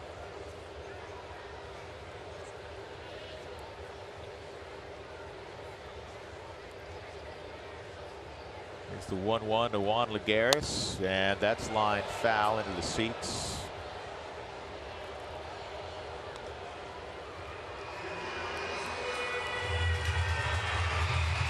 Cespedes a spectator right now. He's done damage against the Rockies. He's done damage wherever he's been against virtually everybody. Juan for Yoenis with 22 home runs. He's driven in 58 with a .297 batting average. He's that one guy in the lineup you really fear with the Mets. Otherwise, it's kind of offense light. I mean, not to be disrespectful, a guy like Curtis Granderson hit a lot of home runs in his career, but he's never been a high average guy. Neil Walker started the year great. Got 2 hits today, but you know, again, they're not bona fide middle of the order type of hitters other than Cespedes. And that's why missing Lucas Duda and David Wright are so important. And the Mets 5 for their last 37 with runners in scoring position.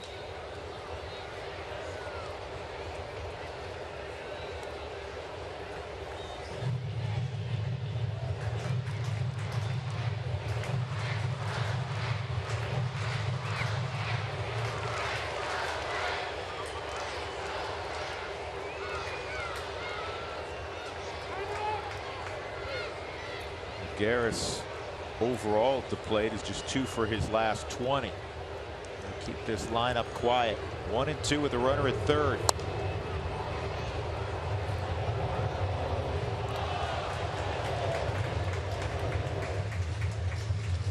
Anderson at 70 pitches here at the 5th with 2 outs. It's a good number. Let's see if he elevates with the fastball. That's exactly what was asked for, and Tony Walters made a spectacular play. We've seen him do this 4, 5, 6 times this year. He's just so quick out of his squat that he catches pitches that look ticketed to be wild pitches. And if that's a wild pitch, I know Rivera doesn't run very well, but he's probably going to score. Unless you get the good ricochet. 2-2, and curveball's fouled off.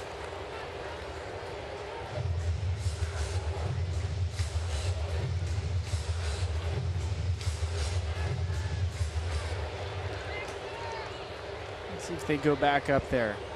It's an off speed that Anderson took a lot off of. I think that's the pitch, up and in. He cut her in. They go cutter away, strike 3. Beautiful pitch.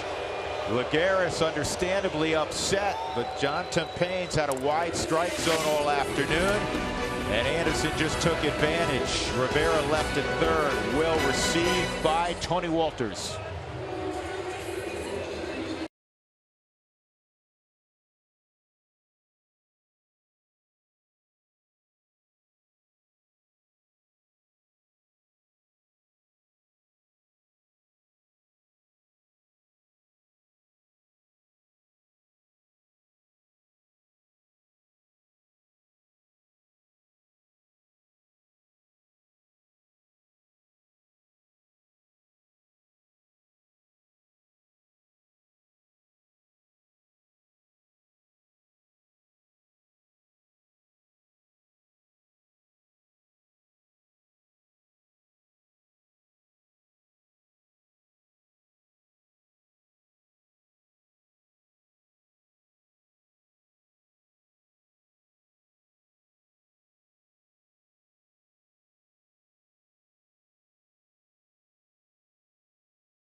The 6th inning.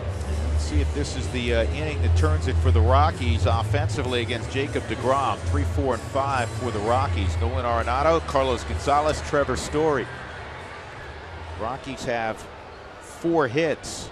Story has 1. David Dahl's 2 for 2. And Tony Walters has a hit. First 4 in the Rockies lineup are combined 0 for 10.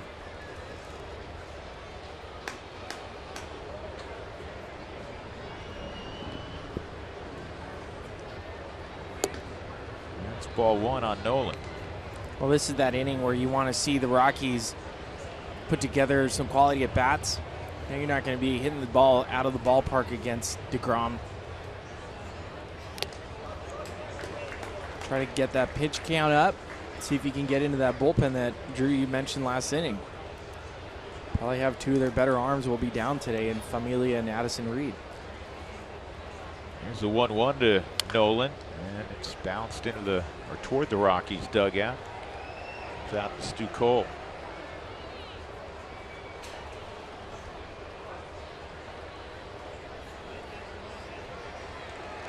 That's the right thing to do, sir.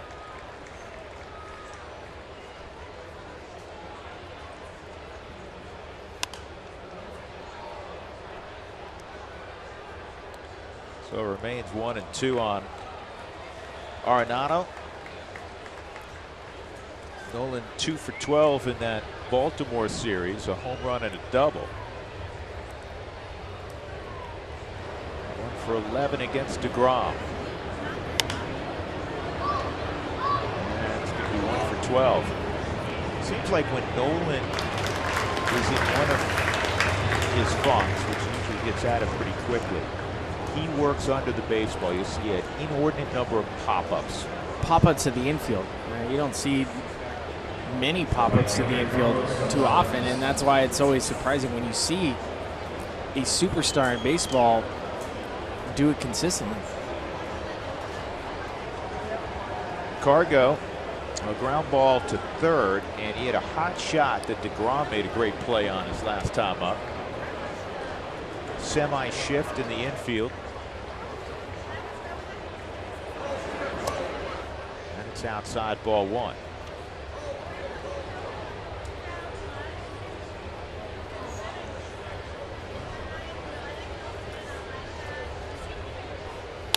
And Cargo hooks one through the right side, a base hit. That's that long reach of his. Ball's probably off the plate, so a 1-out base runner for the Rockies, their 5th hit, and that'll bring up Story, who singled his last time up. deGrom in his last outing got beat up down in Miami. 3 2/3, gave up 5 runs on a season-high 10 hits. His prior start was here at Citi Field. He threw his first complete game, a 1-hit shutout, beating the Phillies. He looks obviously today more like the guy who beat the Phillies and less like the guy who lost badly in Miami. Outside on Story. That part of the Subaru strike zone. Fortunately for Trevor, it's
Luck for Colorado, just 5 hits for them. Tony having one of those back in the 3rd inning, but didn't get much done with that. So a 1-for-2 day for Tony Wolters coming up here in the 7th.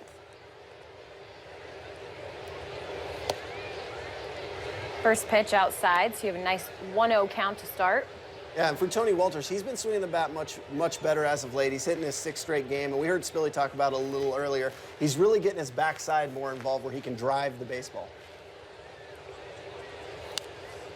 Fouling that one back, so 1-1 now. You have Ryan Rayburn on deck, so it looks like they are going to go with the pinch hitter. And Ryan Rayburn, if we remember, flashback to the series here in Colorado, he hit a huge pinch hit home run against the New York Mets.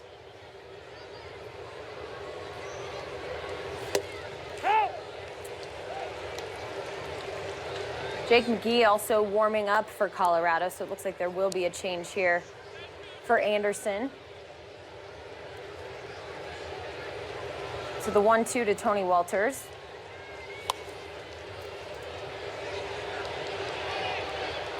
Great swing right there by Tony Wolters. He gets a back foot slider right there. It's meant to be a little bit down, but he stays on it.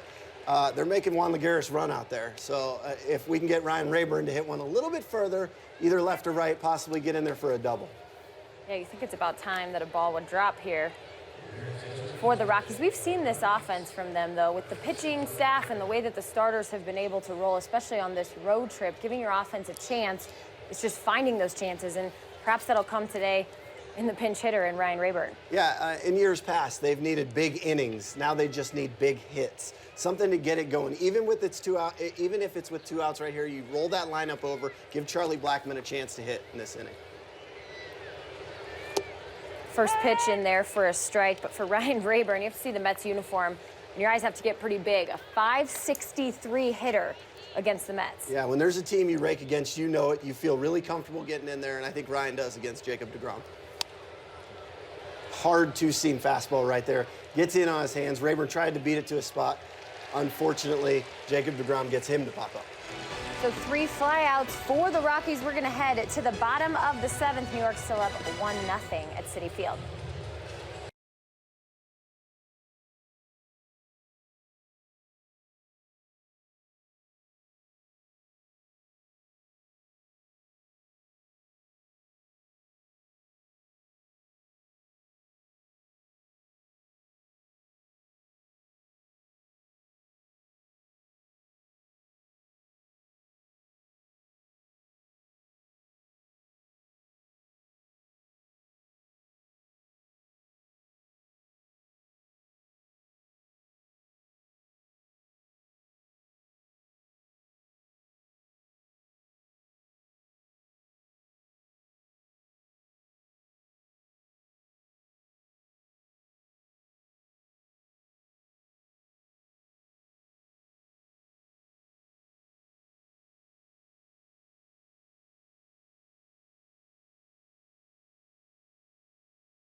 His day is done. 6 innings pitched, allowed 7 hits, 1 earned run, and 5 strikeouts. It was that run in the 2nd inning, unfortunately, that has the New York Mets on top 1-0.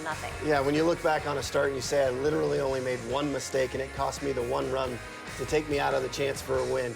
It's a pretty good day. Unfortunately for Tyler Anderson, he's not going to be in line for the win. He's not in line for his 4th straight victory, but he did an incredible job keeping these hitters off balance. And as we head to the bottom of the 7th, it'll be Jake McGee heading out to the mound for Colorado.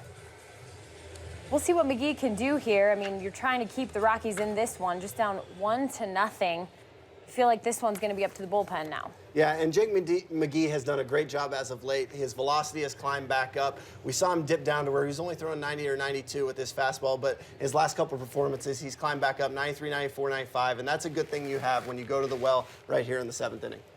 One inning pitched in the Baltimore series. He did have a strikeout in that. So Rene Rivera will come to the plate. He has 2 doubles in this game, facing Jake McGee here in the bottom of the 7th. And Rene was my teammate in New York as well. He's a first pitch hunter, just like that. He loves to attack the first pitch fastball. He hits it right there into left field to David Dahl. Now 3 for 3 on the day, so that's not the start that Jake McGee was looking for, but always sets up a nice double play. Yeah, you know what? Sometimes you only need 1 pitch to get 2 outs. Hopefully Jake McGee can execute something he wants. The fastball that he threw right there to Rene, unfortunately, was just a little bit out over the plate. Well, Diaz is coming up now for the Mets, so you're in the bottom portion of their order as well. Of course, DeGrom would follow him. We'll see what the Mets decide to do there. And for Diaz on the season, that 190 average, 2 home runs, he's been struggling. He's been trying to hit his way out. But for Jake McGee, this is a good situation when you're left on left. This is one of your strengths.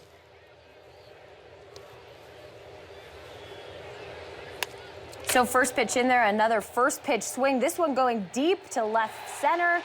Rockies can't get a hold of that one, so you have runners going. And Rivera is going to end up there on third. And this is one of the things with Jake McGee, because teams know he does throw 95% of the time fastballs. They're going to go up there looking to hack. So you got to be very efficient where you throw them. You cannot make mistakes, and you cannot miss over the heart of the plate. And when you take a look at Jake McGee's pitch right here to Alejandro De Aza, they want it away. It just is a little bit elevated, a little bit too much of the plate, and he lines it into the left center for a double, just outside of the reach of Charlie Blackmon. Yeah, it looked like Charlie was going to be able to get there the last minute. You see him stretch out his arm, but not close enough at all. So now you have runners on second and third. You don't have an out. We saw DeGrom sitting there in the dugout with his helmet on, so it looks like Cespedes is going to be on deck, or I should say is coming up to the plate now as a pinch hitter. Yeah, and he's been battling that quad injury, so it'll be interesting to see how aggressive he can be at the plate. But this is a guy you want to be careful with. If you have to pitch around him and put him on first base, you have the open base. It puts the double play possibility in order at all bases. So I look for them to be very, very careful in this at bat. We see Oberg warming up there, and of course Steve Foster heading out to the mound. Just get a little conference going, make sure that they're on point. And really what that is just going over the scouting report. This is Jake McGee's first time at Citi Field. He's never pitched here, so he may not be familiar with it as well. Seeing these guys, he knows how he has to attack them. He's just got to execute the pitches. So he's only thrown 2 pitches, and he has 2 runners on base, facing Yoenis Cespedes, a 273 average. Of course, Cespedes not getting the start today, so you were wondering if you're going to see him at some point dealing with that quad. Okay, and right there you see Tony Walters calling for the intentional walk. This is to be expected. You don't want to face him and give him an opportunity to beat you right here. So the Rockies are going to load the bases. They don't have an out in the bottom of the 7th with Jake McGee on the mound. Tyler Anderson pitched great baseball today, just 1 earned run, but the Rockies offense hasn't gotten much done, so now you're hoping to just minimize the damage, and with bases loaded, the possibility to turn a double play. Yeah, and you can get out of this inning without a run. Worst case scenario, you only give up 1 run right here, but you got to execute your pitches. You got to work down in the zone or up in the zone. Decide what you want to accomplish with the hitter. If you want to try and get him to pop up, you got to elevate that fastball, and you got to work in on the hands. If you want to get him, you got to make the ball move a little bit down in the zone to get that double play. Well, we never said it was going to be easy. The Rockies are fighting to get back to 500.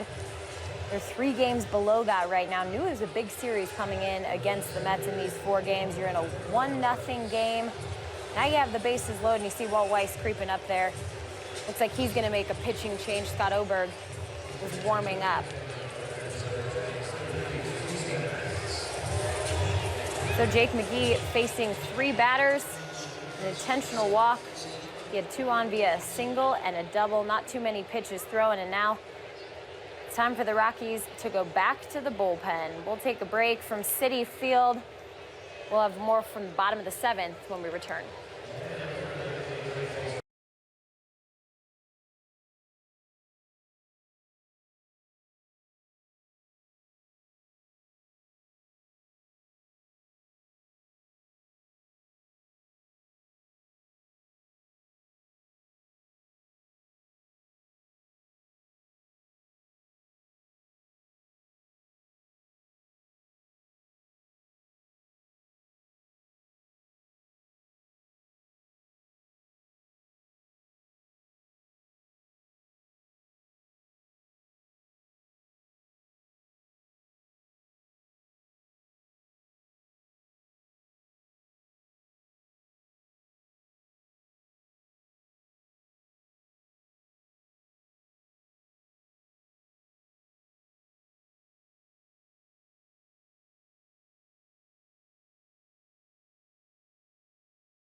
To you by Southwest Airlines. Book your low fare now at southwest.com. And by Wells Fargo. Wells Fargo customers get your 2-for-1 club level tickets by visiting wellsfargo.com/Rockies. Wells Fargo Bank, NA member FDIC. It's 1-0 in the bottom of the 7th. The bases are loaded for the Mets. Jake McGee allowed a single, a double, and intentionally walked the pinch hitter in Cespedes. So we are now facing a situation for the bullpen that's an uphill battle, no doubt about it. It looks like Scott Oberg is coming in. There's Rivera at third, Diaz at second, and then you have the pinch hitter in Cespedes that got to first, and it's Matz that's going to be the pinch runner. Scott Oberg's on the mound. He pitched a scoreless inning Saturday versus the Atlanta Braves. He has been pitching very, very well at Albuquerque. He had a 2.43 ERA. It was 1-0 with 11 walks, 36 strikeouts, and 27 appearances down there. But the last month, he's basically been virtually unhittable. Inherited runners have been a problem for Scott Oberg this year, and this is that situation that you want to prove to yourself and your teammates that you can handle. You definitely do. You got to attack the hitter right here. Give him a chance to put the ball in play. Now you got Kelly Johnson pitch hitting for the New York Mets. He's a veteran. He knows what to do. He's going to look for something out over the plate, and as a pinch hitter, you're going to try and attack the fastball. And with bases loaded, has a great career average, hitting .312. All numbers you hope to ignore at this point on the 1-0 pitch for Oberg. No one's low in the dirt, so now you're 2-0, and again, that uphill battle getting a little steeper. It definitely does. The batting average change from 1-1 to 2-0 is roughly 200 points. Kelly Johnson is now in an offensive count, in an offensive position with guys in scoring position. He's going to look to elevate the baseball. I look for Scott Oberg to counter that by feeding on that aggression that we keep talking about and challenge him. Well, with the infield in, here's the 2-0 pitch from Oberg. Great fastball on Trevor. Wow. What a play by Trevor Story. Turning his feet on a ball up the middle and getting that force out at home to limit the damage. Right back in the situation. Now a double play gets you out of the inning. Oberg executes perfectly with a little running fastball. Kelly Johnson's out on that front foot, slaps it up the middle, but Trevor Story gets to it quickly, gets the ball back into Tony Walters to get that force out at the plate. What a great job by Trevor Story right there, and Scott Oberg executing the pitch he needed to. And you always talk about, Corey, having a slow heartbeat. I think for Trevor, you saw that right there. He planted his feet, he turned, he got his shoulders squared up, saw exactly where he was going, didn't have to rush it. The double play wasn't going to be in order, but you got the run out at home, and that's the important part. And this is what we talk about with Trevor Story. I mean, he's been incredible, humble, and being able to hold the spotlight in these things and not get caught up in the moment. Great job right there. Curtis Granderson 0 for 3 on the day now. That was a close pitch there. Again, Tony Walters trying to frame that one up. Instead, it's going to be a ball, so a 1-0 pitch to start for Scott Oberg. Curtis Granderson can still run, so it's going to be tough to turn the double play. You need a hard hit ball. Give them an opportunity to swing it. You see him going to that slider twice, mixing it away and in so that he can challenge him with fastballs late in the count. I love seeing it. You need to execute the pitches. Keep doing it, Scott Oberg.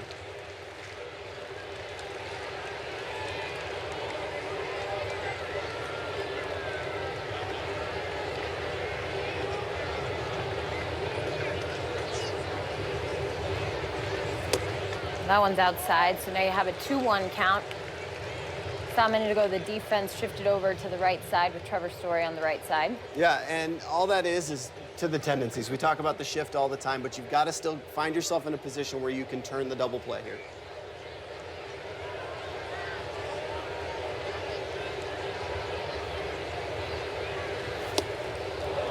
See, and he started him off right there with 3 off-speed pitches. We saw 2 sliders and then a changeup to get to the 2-1 count. Curtis Granderson is tardy on the 95-mile-an-hour fastball right there by Scott Oberg. Now the count all evened up at 2. And again for Scott Oberg, this is the time to shine. Yeah, and if you saw right there, the Mets are 1 for 7 with runners in scoring position. The only opportunity, or the only hit they've had was the Rivera double. You like that location there? I do. He missed out over the plate. They were trying to bury that back foot slider as well, trying to get a strikeout. It's a good miss, and he took a lot off of it so that he was able to get the foul ball and not put it in play.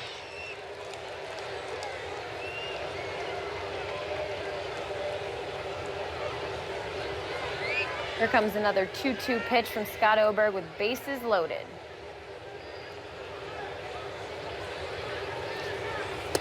Ooh, he wanted it. You could see Granderson had to do everything to hold himself back on that one. Again, though, it's troublesome. That means he's flying open a little bit. That was, again, trying to get that back foot slider. He missed up and away with it. He's got to stay closed and focus on executing those pitches. So the 3-2 with bases loaded. The moments you live for as a hitter, but as a pitcher, this could mean the world for Scott Oberg. Got him. Great job. The first 2 pitches, when you miss locations sometimes as a hitter, you don't know that they were trying to throw it down and in.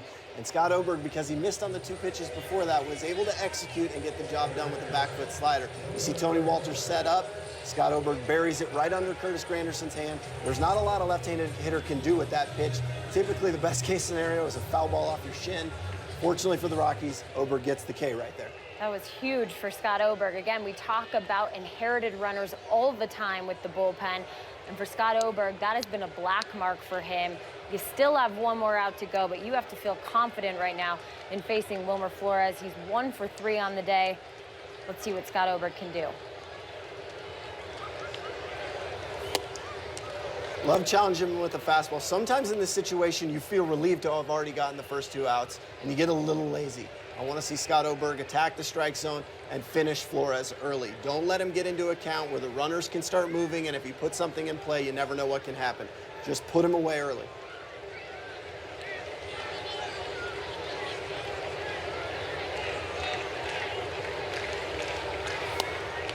The 0-1 pitch from Oberg fouled off. Now you're in an 0-2 situation. I think for Oberg, I like that he's gone to several different locations. He's not allowing them to read him. And I think, again, that's something that in the past has been easily done for Oberg. Yeah, and I think he was predictable because he was mainly fastball slider. He's developed the changeup a little bit to get them off. He's also worked a little bit with his 2-seam fastball. I think right here, you're in that 0-2 count. Make him chase a pitcher's pitch. Do not make a mistake where you give him something over the plate. There you go. He elevates with a 97-mile-an-hour fastball. You got Charlie Blackmon under it. Gets the 3rd out of the inning. They get out of a bases-loaded, no-out jam to end the 7th inning. What a great job right there by Scott Oberg. Great job for the Rockies. They're still down 1-0. Time to get the offense going in the top of the 8th.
What a job by Scott Oberg getting out of that situation. Bases loaded, nobody out, that he inherited.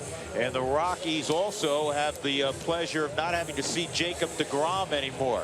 Addison Reed, despite the fact that he's thrown 3 of the last 4 days, is having a great year. Veteran reliever, former Arizona Diamondback. He's closed games before.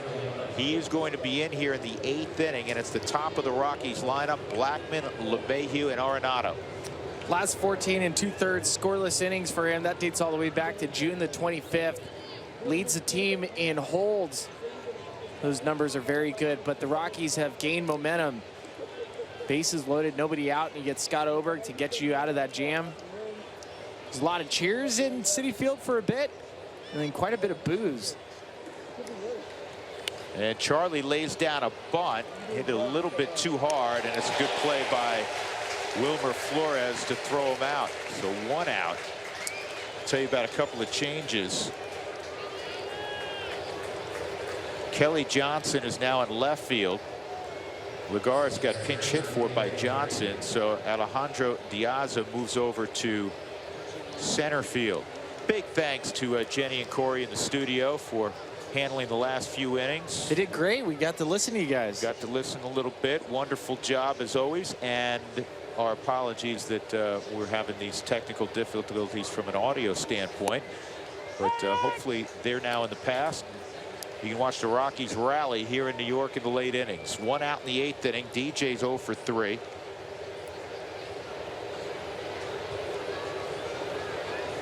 Quick pitch.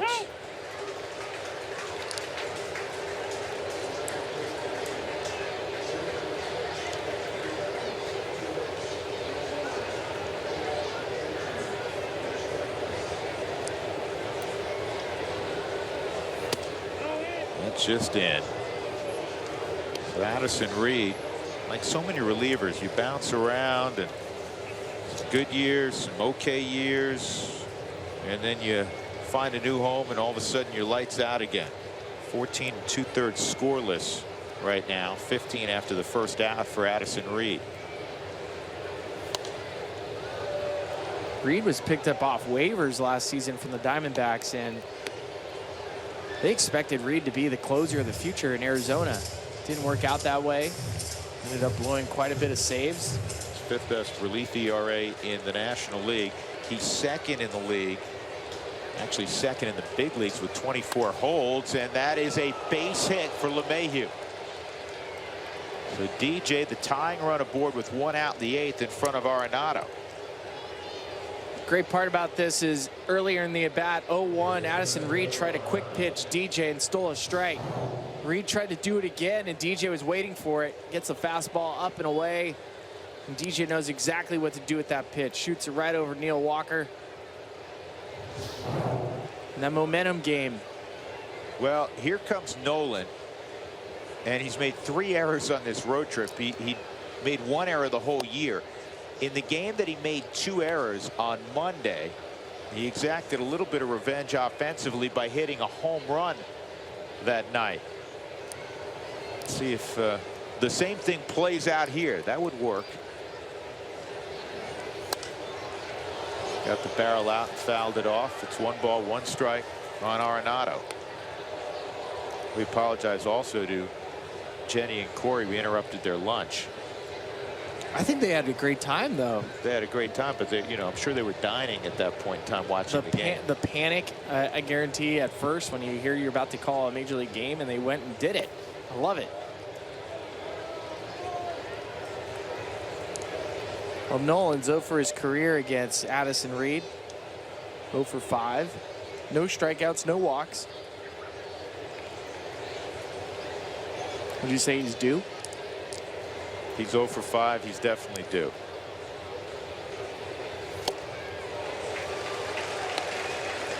Cargo on deck. 2 balls, 2 strikes.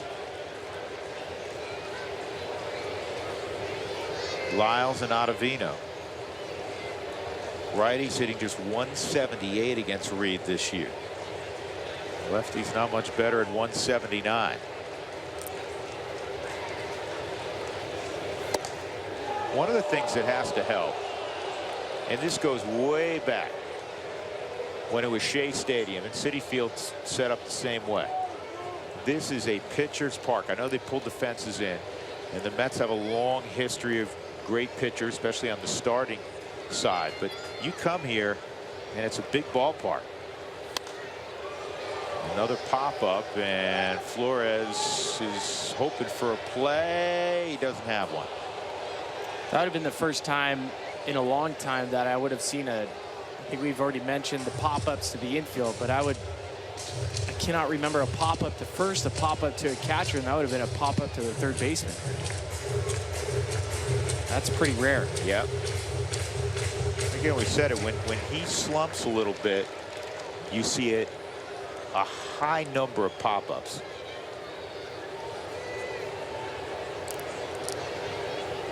None of the Rockies have good numbers at Citi Field, it seems, and one of the reasons that they've lost 10 straight here, but they're down just 1-0 in the 8th inning. LeMahieu at first, and this is popped up again, and Rivera has another play. Strange. 2 outs. That'll bring up Cargo.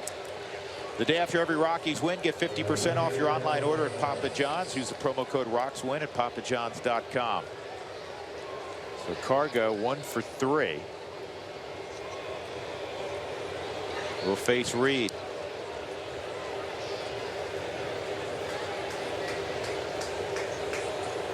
Or will he?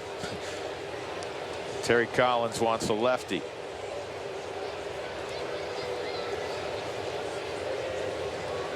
So the 67-year-old skipper of the Mets is going to match up with Cargo.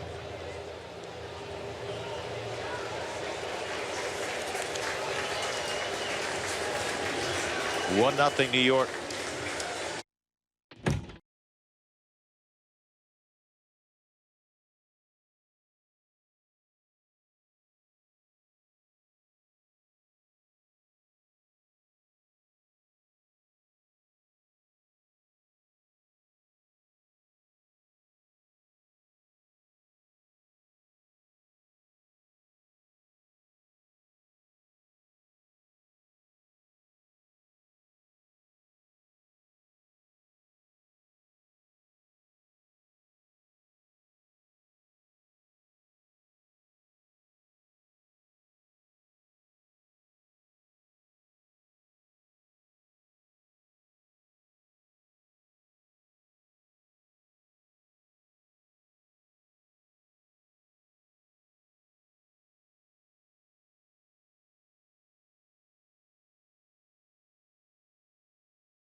And Carlos Gonzalez will be facing Jerry Blevins. Live Rockies baseball is here with MLB.com at bat on your smartphone or tablet. Stay connected with stats, news, and more. Blevins signed in 2015 with the New York Mets. His numbers have been great. Terry Collins, he's the lefty specialist. As a lefty specialist, lefties hitting only .207 against him. Righties this year 3 for 29. So he's been fantastic in a bullpen that by and large has been fantastic. Third in the National League with a .309 ERA, 5th best in the majors. So Cargo, who swung the bat much better this year left on left, is up there with LeMahieu, the tying run at first base in the 8th inning. And there's 2 outs. This is a weird alignment defensively. Walker's in short right field, but the shortstop Cabrera is on the left side. There's a huge opening toward right center field. And Cargo takes the whole way. It's 0-1. Cargo hitting .275 against lefties this year. He's got 7 home runs left on left. One of the better marks in the league.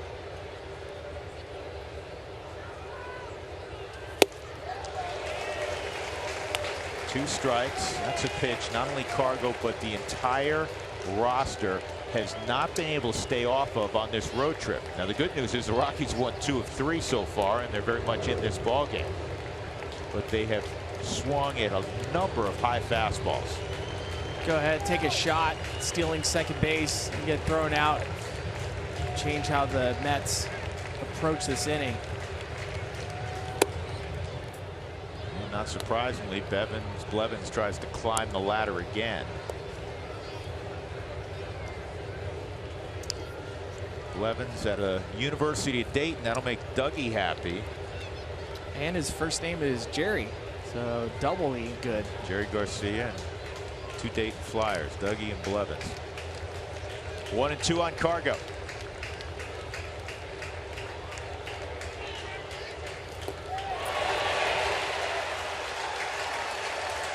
LeMahieu left at first. Middle of 8. It remains 1-0. The Mets run came in the second inning. They've made it stand up.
Bottom of the 8th inning. The Rockies will have one more opportunity. Who wants tacos? Fans follow @RootsSports_RM on Twitter to receive alerts for the Rockies taco special when the Rockies score 7 or more runs.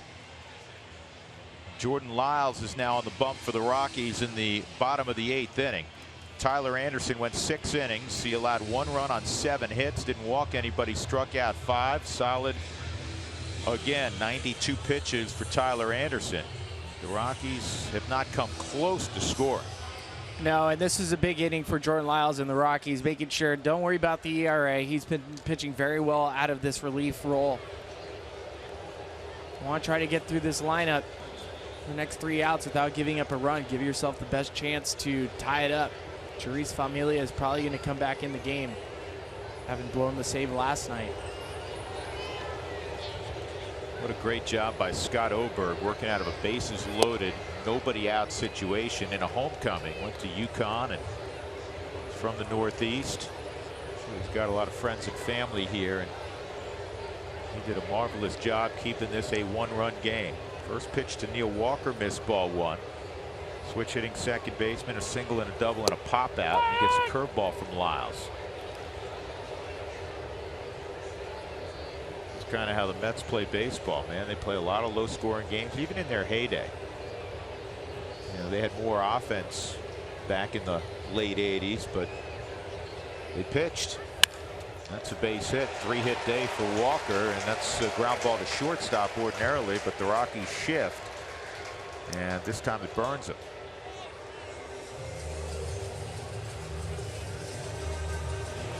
Yoga Day returns on August 6th. Ticket packages include pregame on-field yoga session and a Rockies yoga promo item. That looks like fun. You ever done yoga? Yeah. Were you good? Is there A punchline? Can you be good at yoga? You can be really flexible, yeah, right? you can be flexible. I am not flexible, therefore I'm not good at yoga. Popped up left side and no play in foul ground for Nolan. Cabrera's behind 0-1. Another reason it's a good pitcher's park. Fences have always been deep. That's the most spoken about element as to why it's been a pitcher's park. But there's a ton of room in foul territory, which is unusual for a newer stadium. We've seen it hurt Nolan twice today on plays near the screen. Good point. Rivera was able to catch. And in front of the dugouts, it's not quite the Oakland Coliseum, but there's a lot of room. Dodger Stadium has a lot of room in front of the dugouts as well. That is a lot of room. And you're talking, I bet you on average, 2 outs a game. 1 to 2 outs a game. And you say, well, what's that? That's big.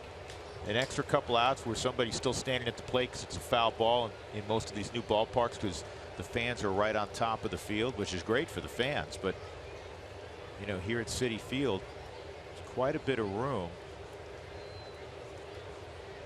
Really from short right field and short left field all the way down. Runner going, and Cabrera fouls it off. You won't see the Mets straight steal much.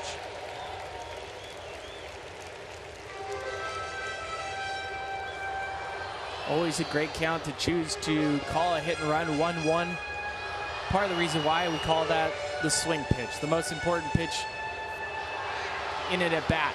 This is 1 and 2, changes the batting average down significantly. 2 and 1. So you're hoping that you get either a fastball that a guy can handle or it's an off-speed pitch. And an off-speed pitch, as we know, is a good pitch to run on.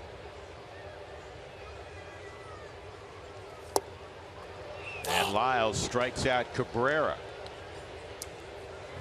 1 out, and that'll bring up James Loney. Great pitch by Jordan Lyles, trying to drive the slider down and in to Cabrera. You'll watch Cabrera's upset. The result. Well located pitch down and in. Typically you don't want to throw those pitches to lefties. It's almost in their zone.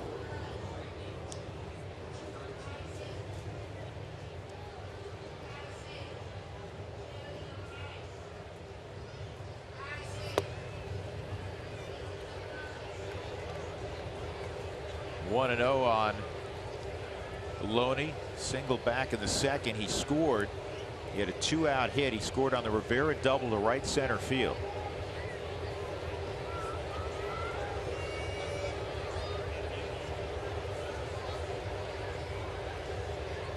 Lyles checking on Walker, who has 2 stolen bases this year.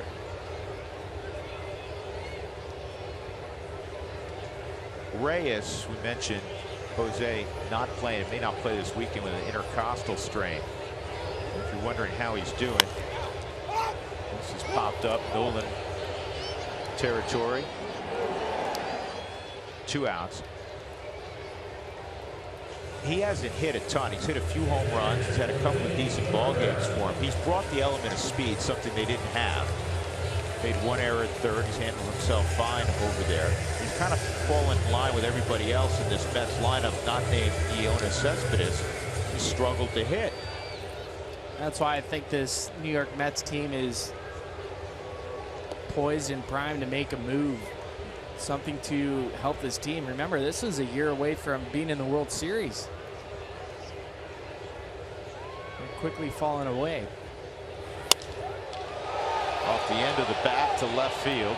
And that will end the inning. Lyles did a nice job as Dahl makes the catch. So we'll go to the 9th. The Rockies trail by a run. They'll have Story, Dahl, and Descalso.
Familia, one of the top closers in the game. He had saved 52 in a row until last night against the Cardinals. Yadi got him with a double straight away. That would tie up the game.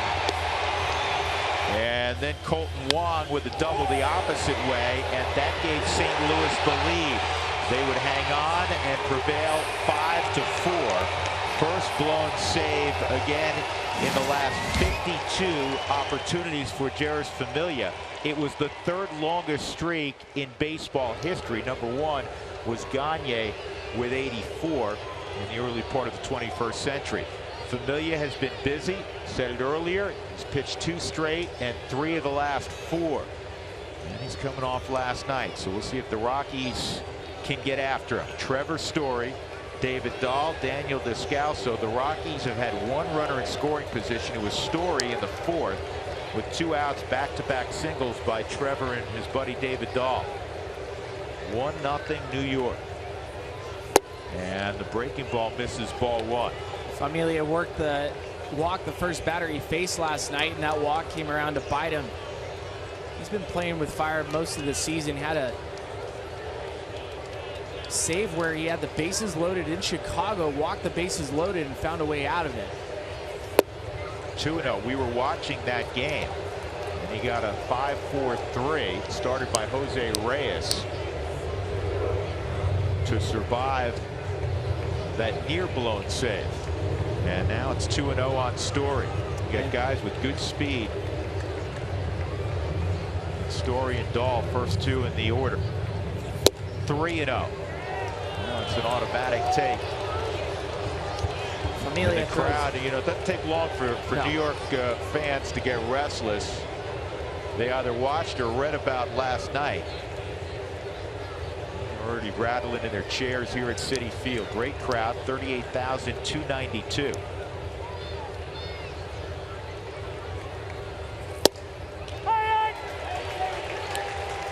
Familia's fastball runs anywhere from 95 to 99 miles an hour and has a lot of sinking action, a lot of depth. Part of the reason why he walks so many is because there's so much movement on his pitches. 3-1 on Story. Try to look for a fastball up in the zone and hit it. Up the middle, base hit, Trevor Story. Good beginning. You definitely sense it from the crowd here at Citi Field. It's a feeling. There's an here we go again. For Familia, it has to be the same sinking feeling in his stomach. Based on last night, quick turnaround to today. See the movement on that fastball running back towards the middle of the plate. Trevor got the pitch up and he fires it right back up the middle. Well, Spilly, in 3 of his last 4 outings, he has given up hits. In 2 of his last 4, he's given up runs.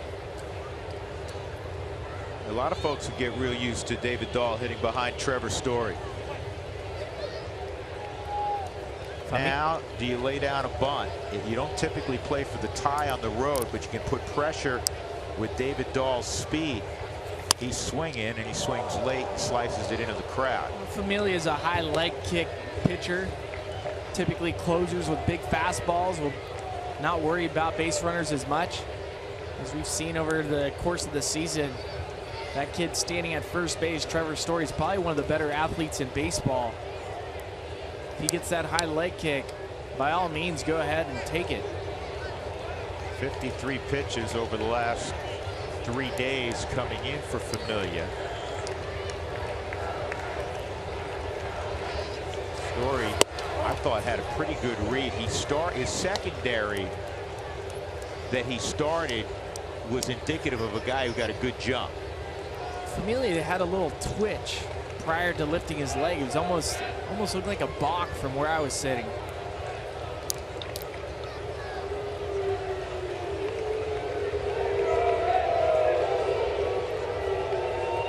Ball and a strike on Dahl. Nobody out. Story at first. He takes off. Swung on and missed. The throw skips into center field, and Story unable to advance, but he has the stolen base.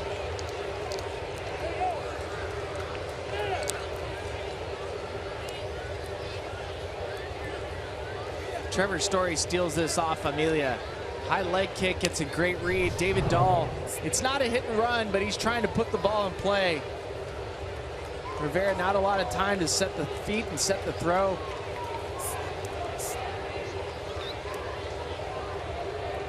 Looks like Trevor Story's spike ended up catching Asdrubal Cabrera in the ankle.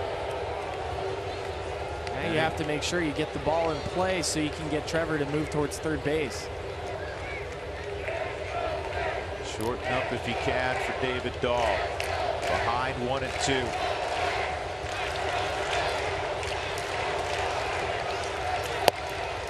One thing that I noticed, and this may be, David first week in the big leagues, but there have been a couple of times where the pitcher took a long time where, you get that clock going, you say, you gotta call time and step out. And I thought that was one of them right there. You don't want to be sitting there with the bat in your hand. You can only focus for so long where things start to tighten up. Familia very deliberate. Hopefully you get a nice dirt ball read as well if they throw a slider in the dirt.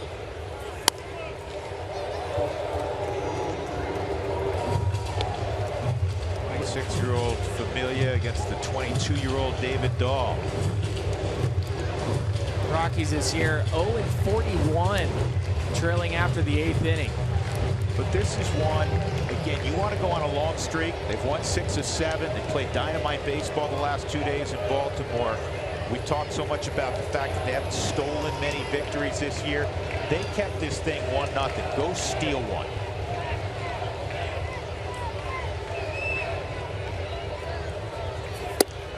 Three and 2 on Dahl.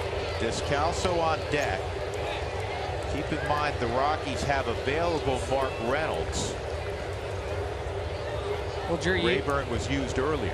We always look, and maybe just from the years of being a hitter, we look for confidence, and you can see the lack of confidence in Familia. It's the second time he's already talked to Rene Rivera, trying to get on the same page. You see him pounding his chest, saying "my bad" several times this inning.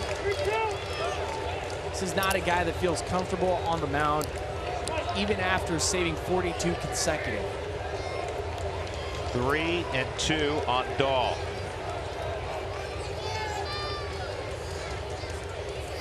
Outside, ball 4, go-ahead run. Now goes to first base. And you start looking at the pitch count if you're Collins, because he has used his big closer quite a bit this week. Now you got a sacrifice situation coming for Descalso. Another thing you can do, see how the Rockies play it as they move toward the bottom of their order. Tony Walters due after Descalso. Nick Hundley's been swinging the bat well. So has Tony. Boone Logan and Carlos Estevez, 2 guys that have been busy. That was Dan Warren trying to pump up Familia. Give him some words of encouragement. Maybe give him the bunt coverage where they'd like him to go. Familia has had trouble fielding bunts and throwing to the right base. Happened in the World Series. And in the World Series last year, he blew 3 saves against the Kansas City Royals. Only the second Rocky to second base all day. Both times it's been Trevor Story. And Descalso bunts it foul. It's not an easy pitcher to get a bunt down on. 96-mile-an-hour sinker. Spraying the ball all over the place.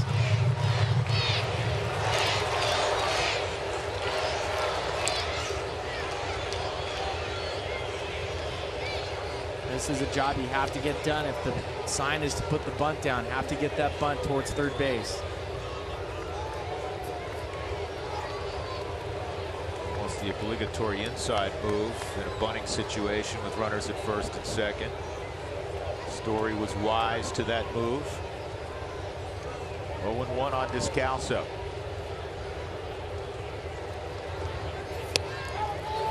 And he doesn't get this one down. 2 strikes.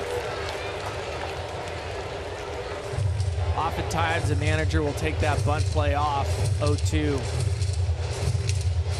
And many times, a hitter will take it into his own hands and go, you know what? I can do this.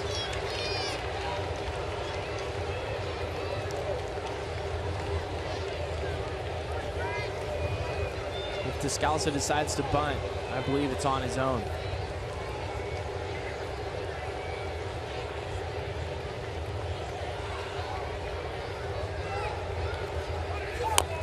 And he gets it down. And it stays fair. And Rivera never made a play on it. Bases loaded, nobody out. The Rockies catch a break. Rivera, instead of taking the sure out, said, I'm going to wait, see if I get a strikeout here. And the ball just died. Bases loaded, nobody out for Tony Wolters. My guess is Descalso bunts on his own, and it wasn't a very good bunt again. Descalso ends up running down the first baseline, watching it, trying to see if it would stay fair. You see the English, you see Descalso on the grass. And you know, Rivera didn't even let that thing completely roll out. It's like he swiped at it when it's still on the line. And John Tempane standing right there, he said, it's on the line, it's fair ball. I don't think there could be a better Rockies hitter at the plate right now with the bases loaded. 4 for 5 this season. Well, we said it earlier. Said we needed Tony, his first at bat. We said need Tony to come up with the bases loaded at some point today. Here he is. Where are you hiding that crystal ball? I'm going to find it. The veteran lefty Antonio Bastardos had to get up as Familia is 15 pitches in. The Rockies with the bases full, nobody out, trailing 1-0. Good speed at the plate. 1-1. And you have a rookie at the plate in Tony Wolters, who has more confidence offensively right now than probably at any point of his brief big league career. Base hit his first time up against DeGrom. 1 for 3 overall.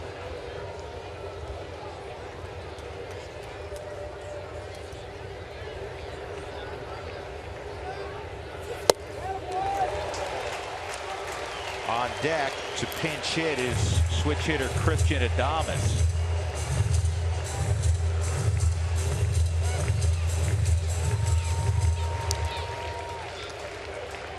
Rockies have to find a way to score a run this inning. Ball in play, even if it's a double play, is going to score. The way that the infield is drawn up, they're not giving much chase to Trevor Story at third base.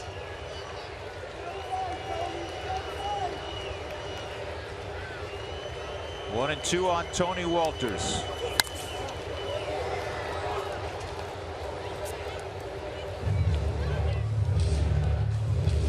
We haven't seen many split fingers or sliders out of Familia yet. And given the situation with the potential wild pitch, if you're Tony Wolters, you're just looking for fastballs.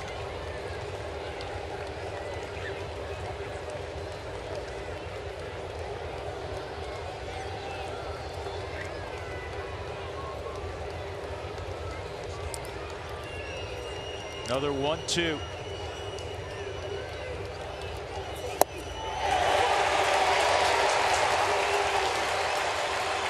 One out. It will be Christian Adames.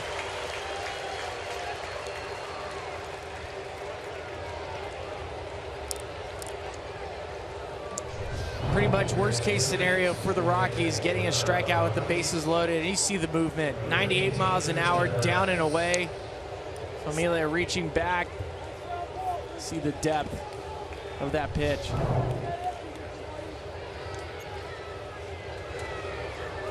So Adames now with one out.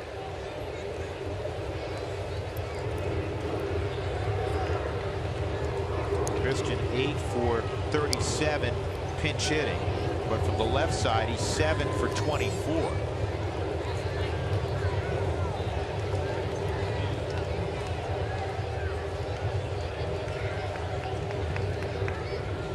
Average depth for the outfield Infield again set for 2 up the middle, and he's got to get up the line. He doesn't miss a play. Tied up at 1. And Familia wasn't getting to first in time.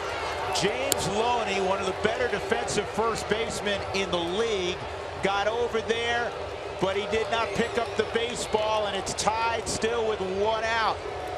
And that will bring up the top of the order in Charlie Blackmon. Expect to see Terry Collins walk out, make the change. Jeurys Familia never got off the mound, so even if James Loney's able to throw him out at second base, there's no chance to make a double play. This is going to score a run. Good job by Adames, just putting the ball in play.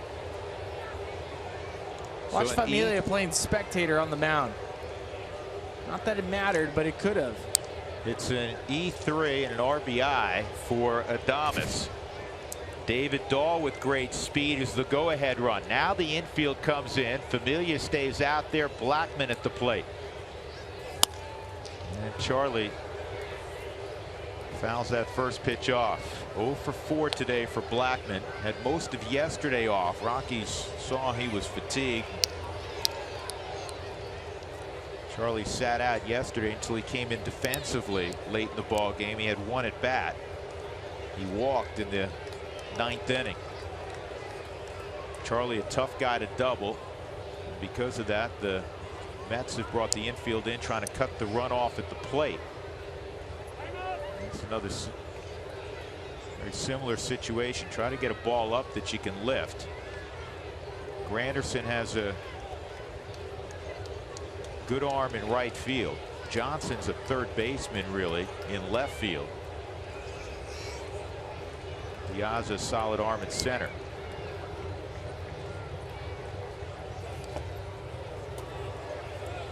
Rivera keeps it around. It's 1-1. That's the first slider we've seen. Yeah, we talk about it so frequently, Spilly, offensively, and here's that slider in the dirt. It's not even close. And it's a great block by Rivera. We talk about hitters who have great track records losing their confidence. Well, this guy has an unbelievable track record, yet he's not pitching with confidence. It's obvious. You can see it. We saw it after the first batter, after Trevor Story. Quick conversations with the catcher, calling him out, pumping on his chest to say, my bad, my bad. It's obvious. He's on the ropes right now, and the Rockies have a chance to knock him out. Story just scored. The Rockies are even at 1. They've trailed since the 2nd inning. Had only 1 runner in scoring position the whole day until this 9th inning. 1-1 to Blackmon. And this skips away. Here comes Dahl with the go-ahead run. 2-1 Colorado. Exactly what you were talking about. You can see it. You understand when you're watching a pitcher and you can see the confidence. You see how he carries himself on the mound. And Mets fans are letting Jeurys Familia and Terry Collins know.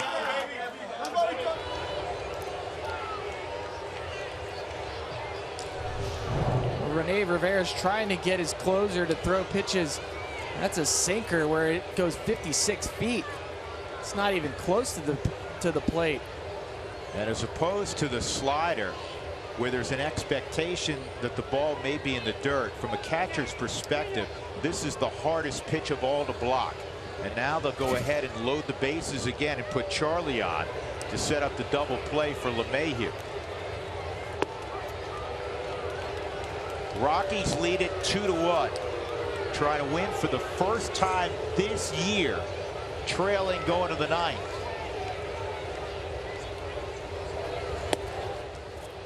You're going to have a guy at the plate in LeMahieu, who I need not tell you is going to force Familia to get it in the zone, but Familia is not going to be the guy he faces. Terry Collins is going to yank his big closer, and it's 2 tough outings in a row for Jeurys Familia. And you can eliminate him from the equation tomorrow, oh, by the way, also, just because of usage the last few days. The Rockies have taken a lead in Queens.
Stadium, the Rockies are up 2-1 with the bases loaded and looking to add more.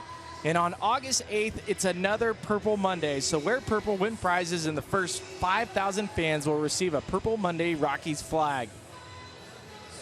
Well, right now, our purple on this Thursday in New York is working well.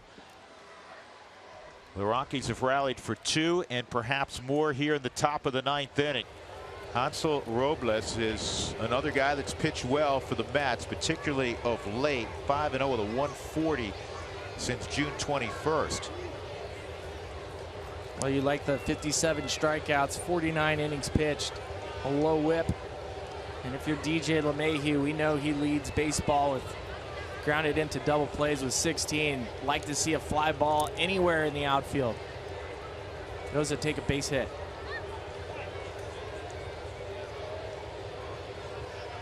Bases loaded, 1 out, 2 runs in for Colorado.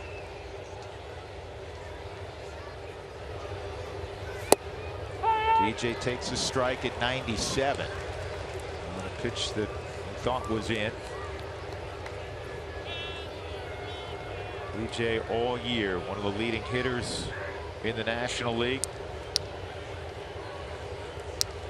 Had a base hit last inning.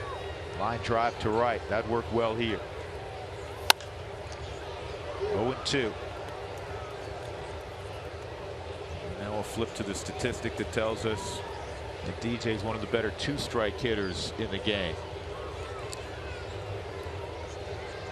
Most of the time, if you're just a normal hitter, 0-2, you want to crawl into a hole and just hide. DJ, he thrives 2-strike situations.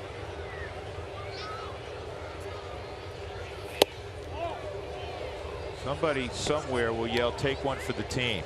Easier said Yeah, that's than at 99. done at 99. No, Yeah. thank you. I'm wearing that one on my rib cage. We have a 1-run lead.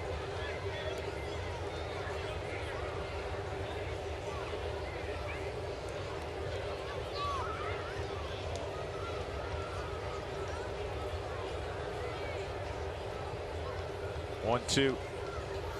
Strike 3.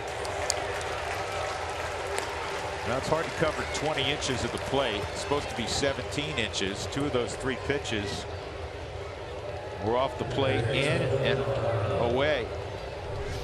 Robles reaching back. His average fastball really about 94 miles an hour today, 98 to 99. Height-wise, good pitch. Location, not crazy about it. As long as the Rockies get it next inning, I can live with 20-inch strike zone today. Nolan Scufflin today. He's fouled out twice, popped out another time, and struck out. Take a strike there. He can make the whole day feel a whole lot better here with a knock. 2 outs, bases loaded. Descalso at third. Adames at second. Blackman at first. Shocked. I'm looking out at Diaz in center field. He's shaded towards right center field. And on occasion, Nolan will hit the ball to the outfield the other way. But we know he pulls, especially in the air, most everything.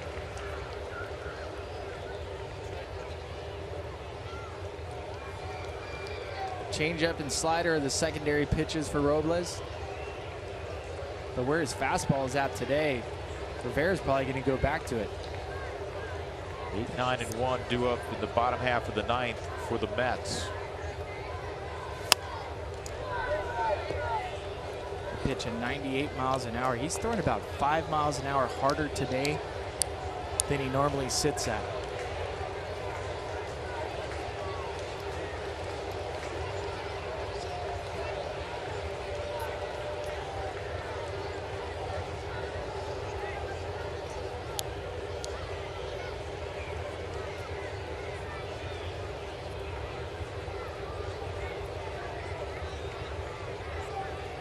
Try to get that outside corner where it's been large today. Nolan covered it.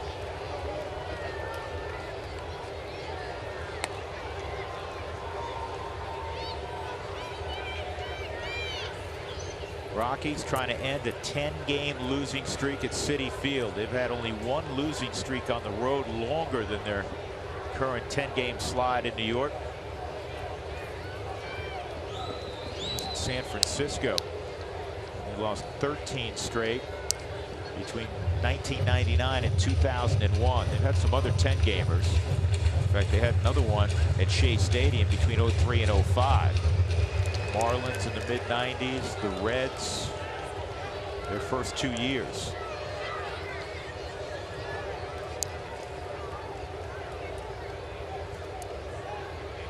Nolan relaxed and ready to go. Another 0-2. And another pop-up. But the Rockies rally for 2 runs to take the lead. Trevor Story got it going with a base hit. He'd have a stolen base. And a huge error on James Loney, then a wild pitch. The Rockies will try to get the close when we come back.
We'll hear from Corey Dickerson as he was in town last week with Tampa. That's the club. Later on today after the ball game. We're not far from that. Hopefully 3 more outs, quick and efficient. Has been Carlos Estevez the last couple of days and earning his 9th and 10th saves of the year. He'll try to get number 11 right here against New York. Well, Estevez is going to have Daza, the pitcher spot, probably be a pinch hitter, obviously, and Kelly Johnson. And no Cespedes because Collins burned him earlier, and Walt said first base is open. Fine, yeah, I'll walk him. Go for it. So we already know Jose Reyes with the intercostal strain. You'll probably have Michael Conforto, and he's standing on deck. Have to get the first guy, though.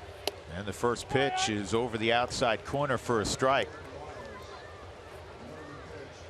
Jordan Lyles on the plus side now after working the 8th inning.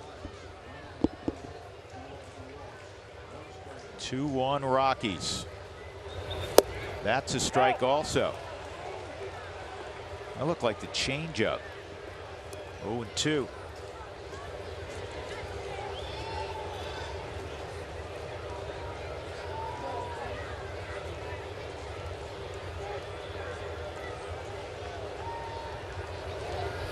Fastball is hit well to center field. Charlie going back, has room, and he has the baseball in his glove, 1 out. Off the bat, I felt like I heard Tony Walters or Carlos scream. Didn't like where the location was. It was hit hard and out to center field, but then you got to remember, the Rockies are playing up the Grand Canyon today. Ball squared up. Charlie Blackmon giving chase, and good first step read from Charlie Blackmon, understanding, hey, I am not letting a ball get over my head. Well, Michael Conforto He's a guy with plenty of pop. The Mets had hoped this year would be the breakout year for Conforto, their top prospect. He's been up the last couple years, but he struggled so much they had to send him out. Dangerous guy, though, and he pulls this ball foul. And he ended up having Brandon Nemo, the Wyoming kid, come in and try to bring some life to the New York Mets lineup. Estevez has been in 8 of the Rockies' 14 games since the break. Strike on the outside corner at 98, and it's 0-2. And Estevez has 6 saves in the second half, trying to make it 7 for 7. Kelly Johnson, another left-handed bat, is on deck. Swung on and missed. 2 outs in the ninth. 1 out away. This is polar opposites between Jeurys Familia and Carlos Estevez. Confidence of fastball. Watch him just drive this pitch up in the zone where Tony asked for it. Conforto whiffs. And watch the reaction on Estevez after he throws that. It's like the hunter. Johnson takes low at 98. Kelly Johnson, been around a long time. Hit a number of home runs in his career. Rockies deep and straight up. DJ 30 feet on the outfield grass at second. Story's right up the middle. And this is pulled hard. This will be the ball game. Rockies have stolen one in New York. First time this year. Down in the 9th inning. They come back and win. This team officially is on a roll. They've won 7 of 8. And they're now 3-1 on this road trip that began in Baltimore. On a night where nobody slept more than 20 minutes, it seems like. Everybody can take a long nap. And the Rockies can nod off with a smile on their face as they win 2-1 this afternoon in Queens. What a great win.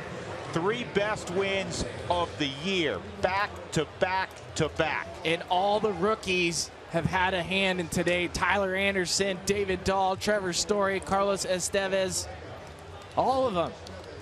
Our Jimmy John's delivery of the game. The Rockies down 1-0 in the 9th. Christian Adames rolls one with the bases loaded in a strange place, and Loney got a glove on it but nothing else. And that tied up the game. Then the wild pitch. Charlie backs out of the way. David Dahl, another rookie, comes running down. This kid